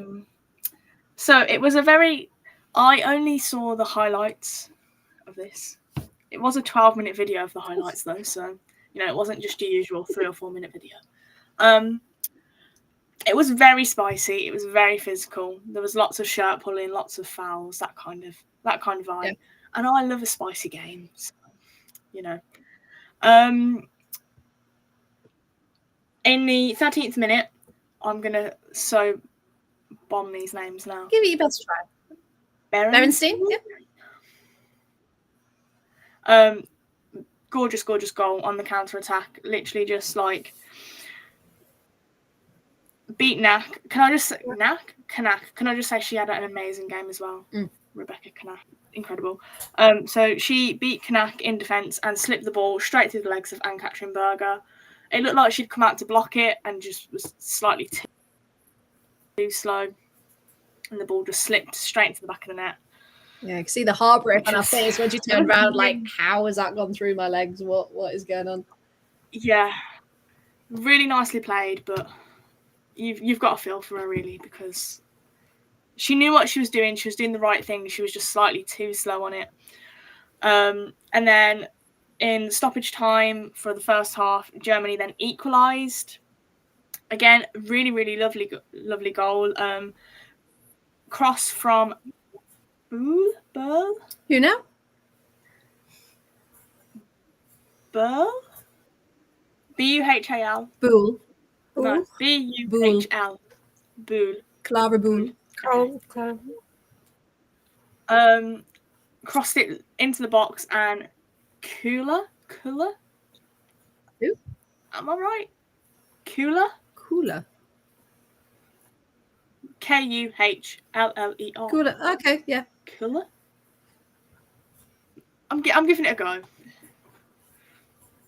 And it was just like a very angelic head straight into the back of the net.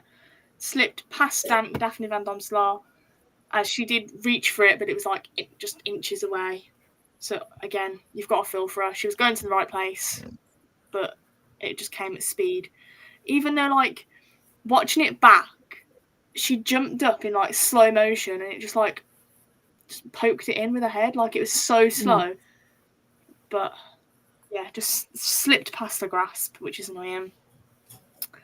The Netherlands then started with some lovely pressing, some lovely, balls, but they just didn't come to anything. But then Germany then found themselves in the lead 4 minutes after the break. It was really lovely 1 and 2 touch play from Nusken. No, it wasn't from Nusken. Nusken poked it in after a lovely ball from Brand. And she was just in loads of space on the right wing. Again, similar to the first goal, but the first Netherlands goal, Daphne Van Domslaar came out to block it, but it just slipped slightly past her. And the Netherlands' defence was just all over the place. I'm not really sure what was going on. Like, there was so much space and so many gaps. Yeah, they just weren't having a great time. And then after that, the Netherlands kind of switched off for a bit, and they did in England and invited Germany onto them. They were just defending for ages because Germany were pressing really, really high. But then again, that's expected from Germany because they are such a bloody good team with like so much talent. But then Berenstein, I don't know what happened with my pronunciation then, found the equaliser again. Amazing cross from Grant, who drove it forward really nicely. And then it was headed nicely into the back of the net. Straight over Berger's head into the top right-hand corner. And again, she went for it, but was just too far away because she was like the other side of the goal at this point.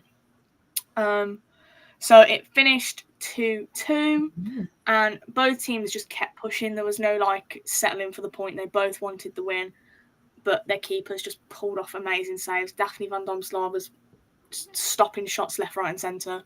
So was Ann-Katrin Berger, and they kept their teams in it. So both teams walked away from that with a point. They did indeed. Thank you very much. Yeah, it was also going to be a tough one, that one. Both sides showed their tenacity moving forward. And ultimately, they got a point, which, again, we're all taken because, remember, we need to win. We don't know what for, but we need to win and we need to pick up the points. Perfect. Thank you very much. Sophie, we will come back to you now because keeping on the Netherlands theme, the Netherlands almost had a bit of a shock, didn't they? Yeah, for they this one? did. Yeah, talk us through this one, please. So I actually really enjoyed this game. I thought Scotland played really well. Kirsty Hansen picking pockets all over the park, as I think they said on commentary. She was having a great game. Yeah. But no, very much against the run of play. The Netherlands pretty much took control of the game from the off. Like, I think 20 minutes in, I think they'd had 79% possession. I would love to know how many shots they had, because they had a lot, just not a lot on target. Very, like, there was, like, lost my train of thought, but, you know, lots of shots. Scotland's defence was doing absolute wonders. I'm not even sure. And then Scotland kind of grew into the game and started actually putting the pressure on and getting the ball up the pitch. And then just before half-time, Emma Lawton, so Scotland got a corner. I think it might have been their first corner of the game. Yeah, first corner, first shot, first goal. And the ball came in and it got cleared back into the 6-yard box, and then 6-yard box, 18-yard box, one of the boxes. There was a box at some point on the pitch. Yep. Yep, and it got cleared, and then it fell to Emma Lawton on her second cap, and she just hit it towards the goal, and Daphne van Domselaar could do nothing about it. And then right before the first half ended, Kirsty Hansen nearly got a goal, but unfortunately kicked it straight at Van Domselaar's chest, neck, face area, and it didn't go in. Like, anywhere else, and it would have gone in. Like, it was amazing, but yeah, but it was at her neck. She saved it with her neck. And then second half, pretty similar story, to be honest. Like, Scotland had chances, but the Netherlands did keep pushing, and eventually they got their 2 goals. It was kind of sad, because I was kind of rooting for Scotland for a moment there. Like, they were, but I mean, the Netherlands they were just fast. Freya Gregory came on for Kirsty Hansen. Yes, Freya Gregory, we all missed, switched allegiance, but yes, she came on, got a debut. Yeah, so she got her debut in the Austria game. So she got her second cap, 2 caps already for her. Like, hey, smashing it. So so it is a very new, very young squad. Definitely showing that, but they played well. I thought that there's a lot of positives they can take, and I don't think they would have expected to win it either. No, but the fact that they could go 1-0 up, you could see them going, "Oh, could we?" It definitely, the tails definitely went up when they went 1-0 up. They started being a bit more confident and a bit more attacking and more pushing. They kind of were like, "Oh, we don't have to just defend; we can push forwards. We can actually do something here." Yeah, absolutely. And Kirsty Hansen making runs, I'm obsessed. Like, the runs she makes up the wing. Yeah. I mean, to be fair, Chastity was doing the exact same for the Netherlands.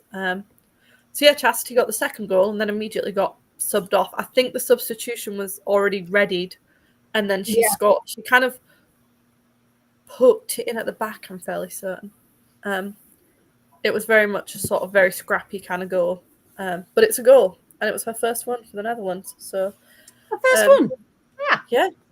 Yeah. Hey. I think playing all her minutes, the minutes she's getting at Villa, are really doing good things for her. She seems to have moved into that more forward winger role rather than the wing back role. Yeah, because she was initially playing a bit further back, wasn't she, for the Netherlands? But now she is doing well. I think Jill Byings was maybe on the bench as well from Villa. Yes, but I don't think she made an appearance. No, I don't believe so. No.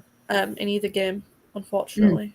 But she might have done. Emma, was Jill Byings on for the Netherlands-Germany game? I don't know, but I can check. Emma's like, damn it, I didn't have that set.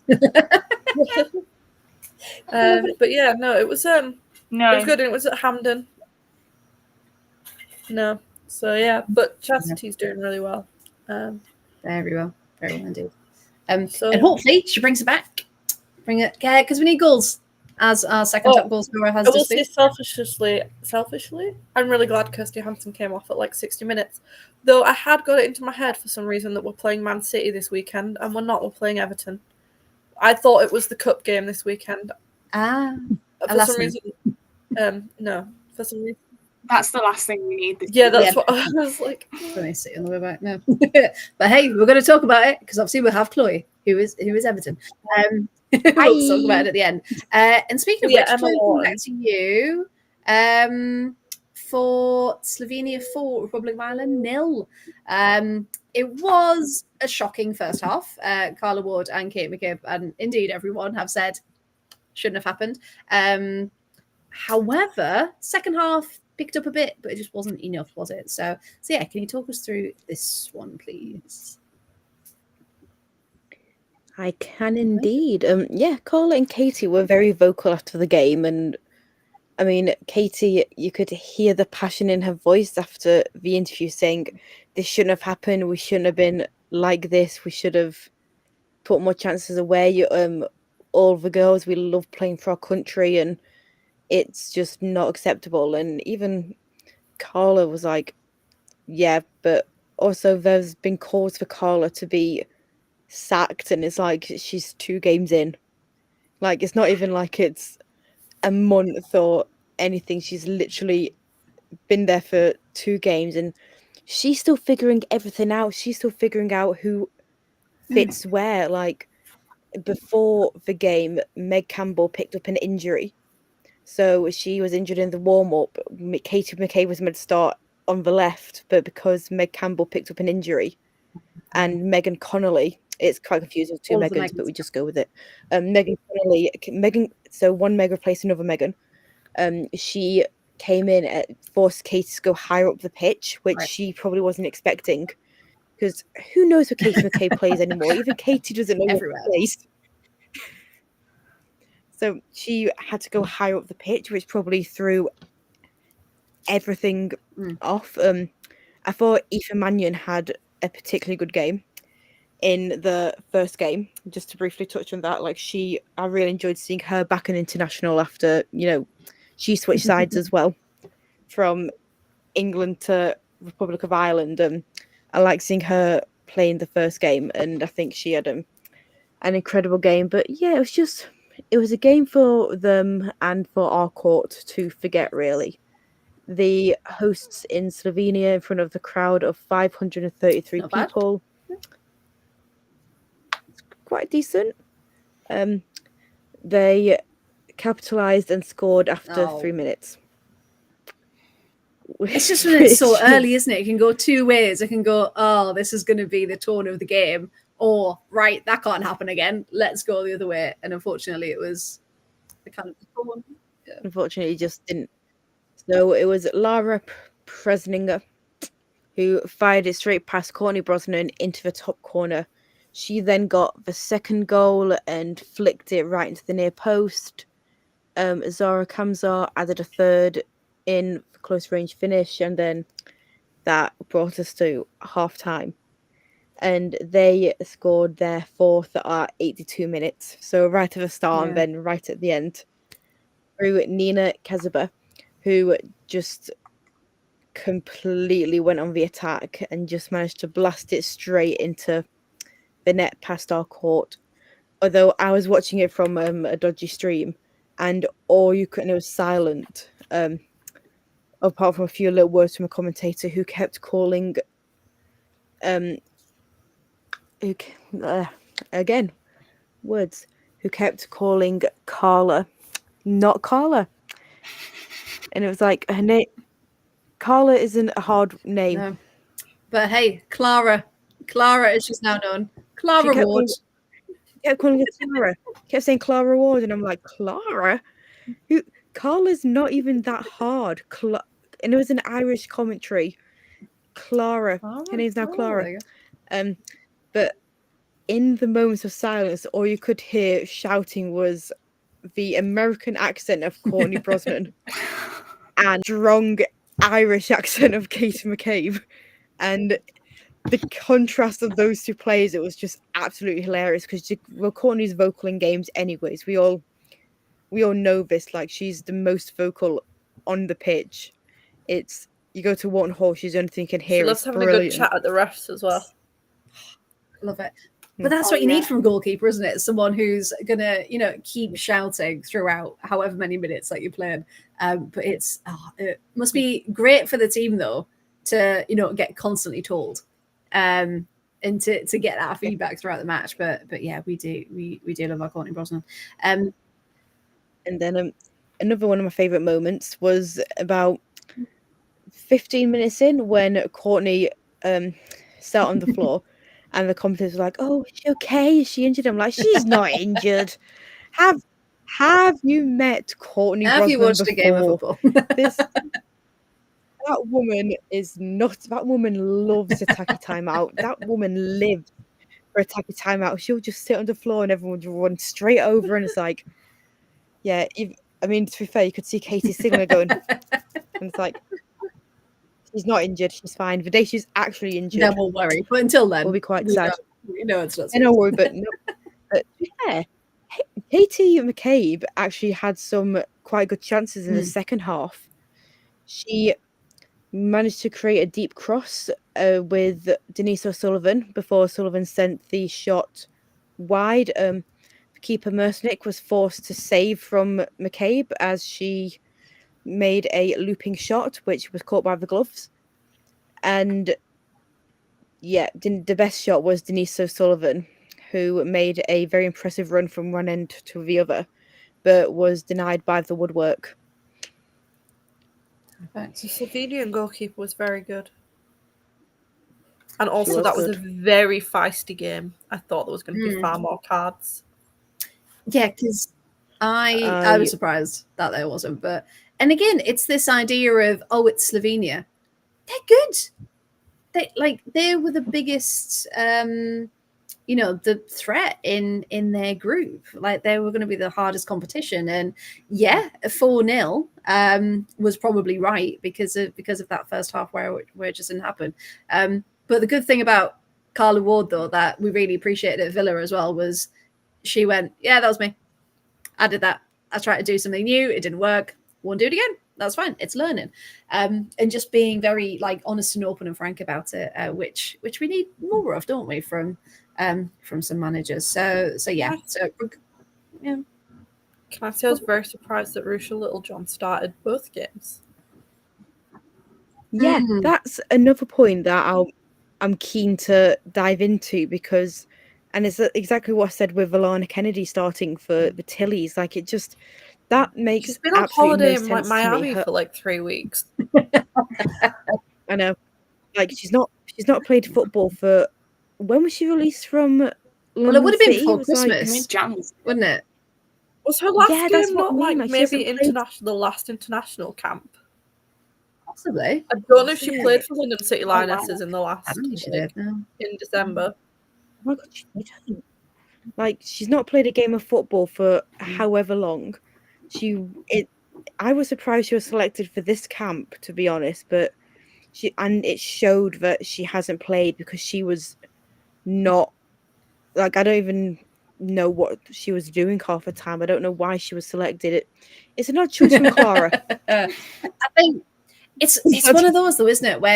And again, a bit like why Serena was defending Chloe Kelly, because you know what they can do and you know what they can bring, but then can you really justify it when they haven't been playing? But then you don't want to not call them up, so then to leave them out, and it's hard. I get it, but you're right. Maybe she could have come on and made an impact rather than start, because it's just in real terms, essentially, she doesn't have. I have a feeling that maybe she can only start. I have a feeling when she was talking about her injury, she really struggles if she doesn't go straight on after the warm up.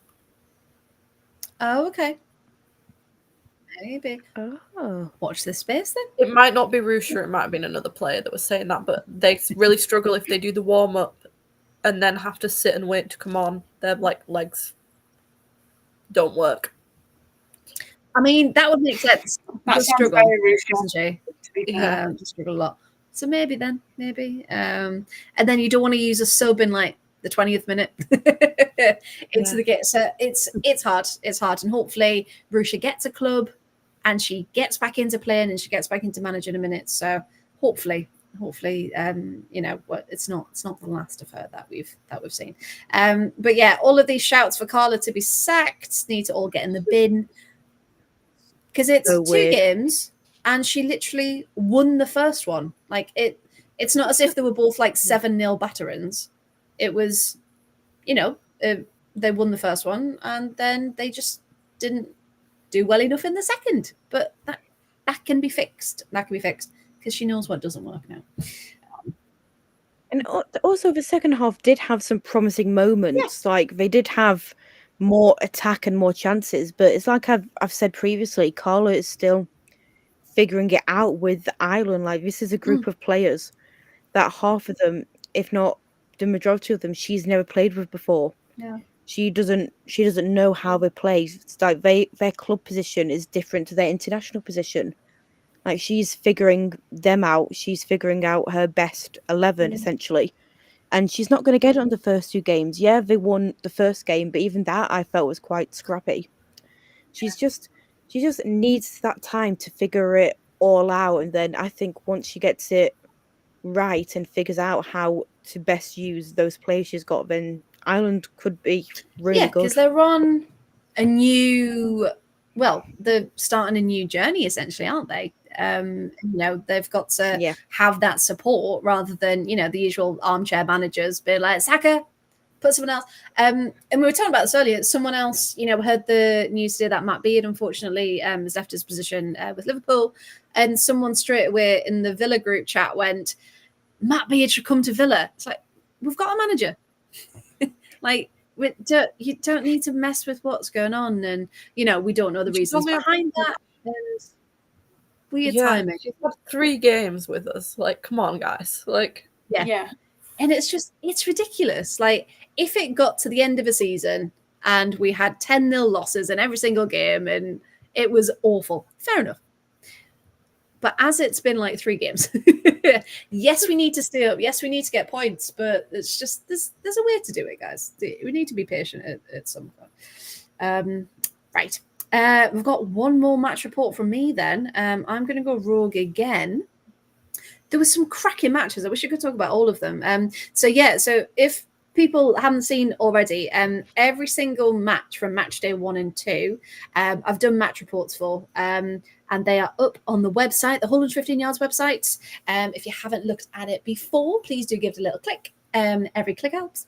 And be more than grateful if you do, because some of these games, I wish they were streamed because they were so good. Now, match day 2, who am I going to talk about today? I might have to talk about Montenegro and Lithuania again because they're so good. However, there's so many. Right, okay, I will. I'll talk about this one. So it was Montenegro 3, Lithuania 1. And this time it was a Kuch hat-trick, which was enough to take Montenegro to the top of Group C4. 3 points clear of Azerbaijan in second place. And Azerbaijan, who, let's have a look, they... so in groups C5 and 6, there's only 3 teams. So match day 1 had obviously one match, and then match day 2 had a different match. So in their groups, which we'll go through in a sec, it doesn't quite make sense because some of them look like they're 4 points compared to 1 or to 0. But that is why. So this one then. So it's Montenegro who dominated throughout, but particularly showed it because Kuch's first goal of the afternoon came in the 2nd minute, so another early opener. And this was assisted by Toskovic, catching Lithuania completely off guard. A few minutes later, it was Lithuania's Galkina who had her chance in front of goal, but unfortunately for the visitors, missed the target. And it wasn't until the 20th minute that, and I've researched how to say this now, Jonushete forced the Montenegro keeper Kristovic into a save. The game then continued end to end with goalscorer Kuch having 2 more attempts. And they were blocked before Galkina finally got her name on the score sheet for the equaliser around the 30-minute mark. But it didn't take long for Almisa Kuch to get her second of the afternoon, and they went into half-time at 2-1. So you thought, okay, Lithuania can come back into this. However, minutes after the restart, it was Kuch again, desperate for a hat-trick. And she had yet another attempt. And Sheshkute, the Lithuanian keeper, had to make yet another diving save to deny her. In the 57th minute, however, it was a carbon copy of the first, with Toshkovic assisting Kuch to get her hat-trick. As the game wore on, it was Yonishaite again, who continued to be a threat in front of goal, but none of her efforts were enough to get the goal over the line. Both teams continue fighting right until the last of 7 minutes of stoppage time to make something work, but unfortunately neither team could find a way through. So Group C4, currently we do have Montenegro at the top on 4 points and a much better goal difference. So yeah, it was been incredible being able to bring those more rogue choices into this. Now, before we just do a quick recap of who's where in the group stages, special shout outs for some matches that we didn't get to go through. Wales are having a fantastic start to their international tournament. Although they lost to Italy in match day 1, which was a 5th minute header from Barbara Bonansea, there wasn't much in that at all. So they should be really proud that they went toe-to-toe with a big side like Italy. However, they then drew 1-1 with Sweden. Now, bearing in mind, Wales are 30th ranked in the world and Sweden are 5th. Okay, and they went toe-to-toe and it was phenomenal. So just a massive shout out for Wales and their new campaign. It seems like Rhian Wilkinson's done incredible things and definitely ones to watch moving forward. Now, Gary, who's usually on the panel as well, he was telling us about the Northern Ireland game, who came back to beat Bosnia and Herzegovina 3-2. Another fantastic 3 points for them. Canada as well. Our Dree was there, along with our keeper, Sab Sangelo, and they ended up winning the Pinatar Cup. That's where they were involved in this international break. We mentioned earlier Japan won the She Believes Cup as well. Now, Denmark versus Sweden, that was a game and a half. Again, please go watch it if you haven't already. And Fridolina Rolfo's goal was just magic. Again, she took like one touch and it just sailed completely into the back of the net. The power on it was insane. So yeah, if people haven't watched those highlights, please go for it. And the last one, just wanted to give a shout out to Belgium because they went 2-0 up against Spain on match day 1 and nearly got the points. But of course, Spain had to do a comeback in stoppage time, 2 goals in stoppage time to come back to ultimately win that 1-3-2. So yeah, so if there are games that people have missed, remember all of those match reports are online, waiting to be read. And they're very handy, aren't they, Emma? Yes, they are. Thank you. Thank you very much. From my experience. From first-hand experience, they're good. Right then, let's just do a because my notes aren't in the right order. What was that? Oh, because my notes aren't in the right order. Well, exactly. I did watch that match, I promise. I actually watched it. So I don't know why it came out so much like I didn't. Okay. Hey, we're moving on. It's all good. It's all good. Okay, so in League A then, so Group A1, Germany are currently top with 4 points. However, Netherlands also have 4 points, but due to goal difference, Germany are on top. Austria not far behind on 3, but Scotland, unfortunately, have 0 points at the end of this first break. France away in the lead in Group A2 with 6 points. Group A3, Portugal and England both have 4 points. Spain have 3. So that's quite nice to watch. Portugal, England, Spain, Belgium in that one. And again, Portugal, England are exactly the same. There's no difference in their points at all. Group A4, it's Sweden who are leading with 4 points. And again, Denmark and Italy are close behind on 3 points each. Going into League B then, Poland are topping Group B1 after 2 wins from 2 games. B2, again, Slovenia won twice to take 6 points, with Republic of Ireland and Turkey both on 3 points behind in Group B2. Group B3, Serbia have got 4 points. Finland on 3, Hungary on 3, Belarus on 1. So again, not much there to play for.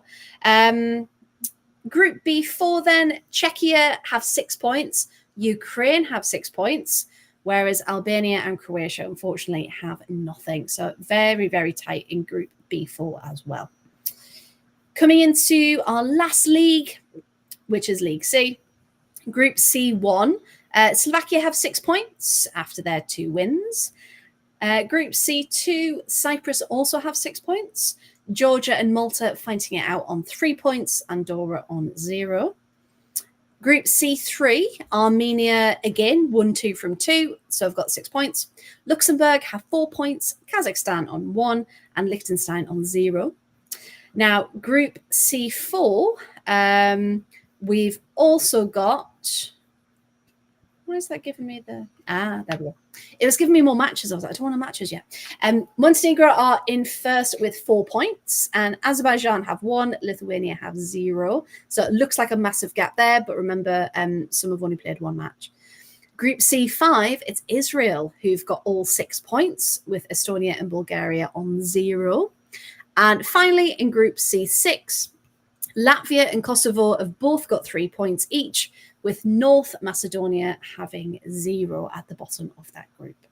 So there we go, a nice little roundup of who's where in the Nations League at the moment. Now, the last thing we are going to talk about this evening is just a quick one before the WSL returns this weekend. So the WSL and the Championship, there's some fantastic matches coming up. However, as most of us have come from our other podcast, part of the Pride Pod, we are going to have a look because it's Villa versus Everton this weekend. And Chloe, of course, is our Everton supporter with us here. Now, this one, I mean, Villa are essentially bottom of the table, aren't they? So this needs to be a win, at least. If we could get a double win, that'd be great. But no, it's got to be a point, hasn't it, Sophie? So yeah, considering how Everton are, do you think we're going to do it? We need to. I feel like we played them really recently and just about scraped the win. Like played really well for like 75 minutes and then fell apart for the last. Yeah. But no, it's one of those that we could, if we play like we played against Chelsea, we could probably win. Team turns up. Yep. If we play like we did against Leicester, that ain't going to be a great time. No one wants that performance. That was awful. Chloe, from your perspective, obviously Everton are on such a good trajectory at the minute. Signed incredible players that we could wax lyrical about, and really find in some form. So yeah, from your perspective, how are you feeling about this weekend? Well, I feel all right, to be honest. I mean, I'll probably regret saying this come Sunday, but I'm feeling okay. I'm feeling good. You know, we're getting we've got more players back now. Like we've got Ricky and Karen back from their significant injuries, and we've got Kelly Gargo. Enough said. Kelly Gargo. Yeah, I can we don't say just anymore. borrow her for a few weeks? That'd be great. No, sorry, I don't think she's available. And we've got Kelly Gargo and Hayley Ladd. Hayley Ladd has been brilliant every time I've seen it. Like she's been so and good. has had a really good international window as well. Yeah, such a good international window. Kelly Gargo, again, she speaks for herself with what she's done for Everton. I think she scored more goals this season for us than we have throughout the entire last 2 seasons. Wow. That's an exaggeration, but more or less. I was going to say, what a stat if that was true, by the way. I'm just being over dramatic as usual. You dramatic, never. You know me by now. No, she's been good. So, I mean, to be fair, I'll take a draw. I'll take a point. A point is a point at the end of the day. But I feel quite confident we could get the win. Apologies, please have me back because I quite like you all. No, it's hard, isn't it? Because if you stand back and you look as a neutral, you think Everton are probably going to edge that. But if Villa turn up the way we know we can turn up, I'd love a draw. I really would. Oh. I don't think it'll be a Villa win. I'm being quite realistic there. But yeah, just a point would be nice. Because we've also, again, we didn't want to get to this point, but looking at teams around us, Crystal Palace. Oh, let's not And do we know that. what Crystal Palace can do. Are only 4 points behind, so it's not much at all. Now Palace do have, so they're at home to Liverpool this weekend. But again, Liverpool have had a bit of an up and down season as well. So That could be interesting because they now don't have a manager. And they've just lost their manager as well. Yes, good. So if we beat Everton by at least 1 goal, we'll go above them in the table. Sorry, Chloe. It's all right. Yeah, of course, because if we look, so Villa are in 11th place on 10 points. Leicester have 12 points. Everton have 13. West Ham 14. Liverpool 15. Spurs 17. Brighton 18. It's literally like it's just minuscule points in between it. So it will come down at the end of the season to goal difference, I think, as to what order those 5-6 teams actually come in. Because that's not much, but yeah, if if we do win on the odd chance, what 2 goals maybe? I Because think we're in a -12 and they're in a -10. no. I think 1 because that would move us to both of us to -11. Oh, then it would go to. I don't know what it goes to after that. Well, so let's say 2 goals or more, which probably won't with a clean sheet. Then that would secure it. Hey, that's possible. Yeah. That's so possible. What, Villa keeping a clean sheet? Yeah. Just remove the goals. There we go. Or just Problem remove solved. any chance of Everton scoring at all. Like, haha, you can't play. There isn't actually a goal. We have Kelly Gargo and Courtney Brosnan. All you need is Courtney to just shout at you and then it'll make you do it. Me and last year when me and Freya went to Everton Arsenal, we were quite scared of Courtney because she was right by our ear. We were a bit like, oh, seems a bit scary. But it does. It makes you take note, and even as a spectator, you do it. So actually We're being so engaged. that with line, her. it's great. But they got the equaliser. It worked. Amazing. Best moment ever. It really, Can't wait really for them was. to do it again in 2 weeks. That's why we're doing it again. Yeah, Why 100%. are we doing it again? So Maybe last we, thing then. as Yeah, a go on. Villa fan, fingers crossed she shows up like she did against Slovenia. Slovenia? I missed the first No. half of that. Sorry, who's turning up where? Rude. I said as a Villa fan, if Courtney Brosnan turns up like she did against the first half against Right. Slovenia. Okay. No, that's just rude. Okay, now that's funny. Now I understood it. Yeah. So I was thinking, I was like, who was playing? I was like, we've got Patsy. We've got, wait, completely missed the Courtney Brosnan reference. Right. Okay. Yes. Good. Yes, absolutely. But Sorry, I was feeling unfortunately- sassy about that. No, it works. But Chloe will never come back. But yeah, no, it was good. It was good. But okay, so last thing we'll say then. I'm going to ask you all for some score predictions for this weekend then, please. Emma, we'll come to you first. What do you think? I'm going to go. I know I got this massively wrong when we played Leicester. I'm going to go. Oh, no, I'm being too optimistic. Everyone got I'm it gonna wrong say it versus anyway. Leicester. Literally everyone. That's true. Lindsay got it right, but it was the wrong It was way wrong around. Yeah. I'm going to be optimistic because I'm feeling optimistic after my life of chaos this week. 3-0. I mean, we can barely get a 2-goal buffer, but I'm feeling a 3-1. So you think Villa are 3-goal going to buffer. put 3 past? Oh wow! Okay, that is very optimistic. Chloe's like, It is, absolutely isn't not. Sophie, what do you think? I'm going to go 2-2. Yeah, that sounds about fair, doesn't it? 2-2. Yeah. Chloe, how are you feeling? Scores? I think. See, I was gonna go like 1-1. Like I think a draw is Oh, yeah. a draw is could be on the plausible. cards. Mm. I'm going 1-1 because I think it will be a draw considering how both teams are playing and stuff like that. Like I think, yeah, we're gonna go 1-1. 1-1. That just reminds me of Harry Potter. Just when it's 1-1. Yeah, I think it's gonna be a draw. 10-10. Could that be? Yes. Yep. Gargo scores Yes. all 20. 4 and against. Yeah. That's how good she is. can't Have you stop. noticed, by the way, we can't just say Gargo, it's Kelly Gargo. Oh yeah. The whole One of name. those people you've got a full name. It's like at school, you've got those people that will always be full named. Never just their first name. I might go a 2-2 as well. I can probably see. Depends which Villa turn up. Well, that's the thing. So I could Because see we're us very maybe unpredictable. going like 1-0, 1-1, 2-1, being like, yeah. And then Kelly Gargo turning up and Last going, minute absolutely not. 2-2. Yeah, last last minute equaliser. 2-2. And then all of Everton's goals won't count, so it'll be 3-0. I report you all for bullying.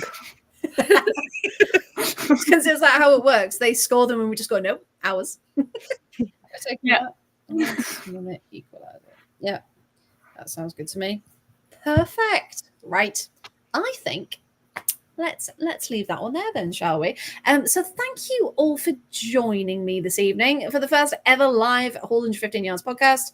And it's really good to get back into it, get the green back out, get the logo back, and get started again for this international special. So thank you all. Our usernames have been on the screen. So if you do want to follow us, of course, mainly talking football, mainly talking chaos, you can come and find us across all socials there.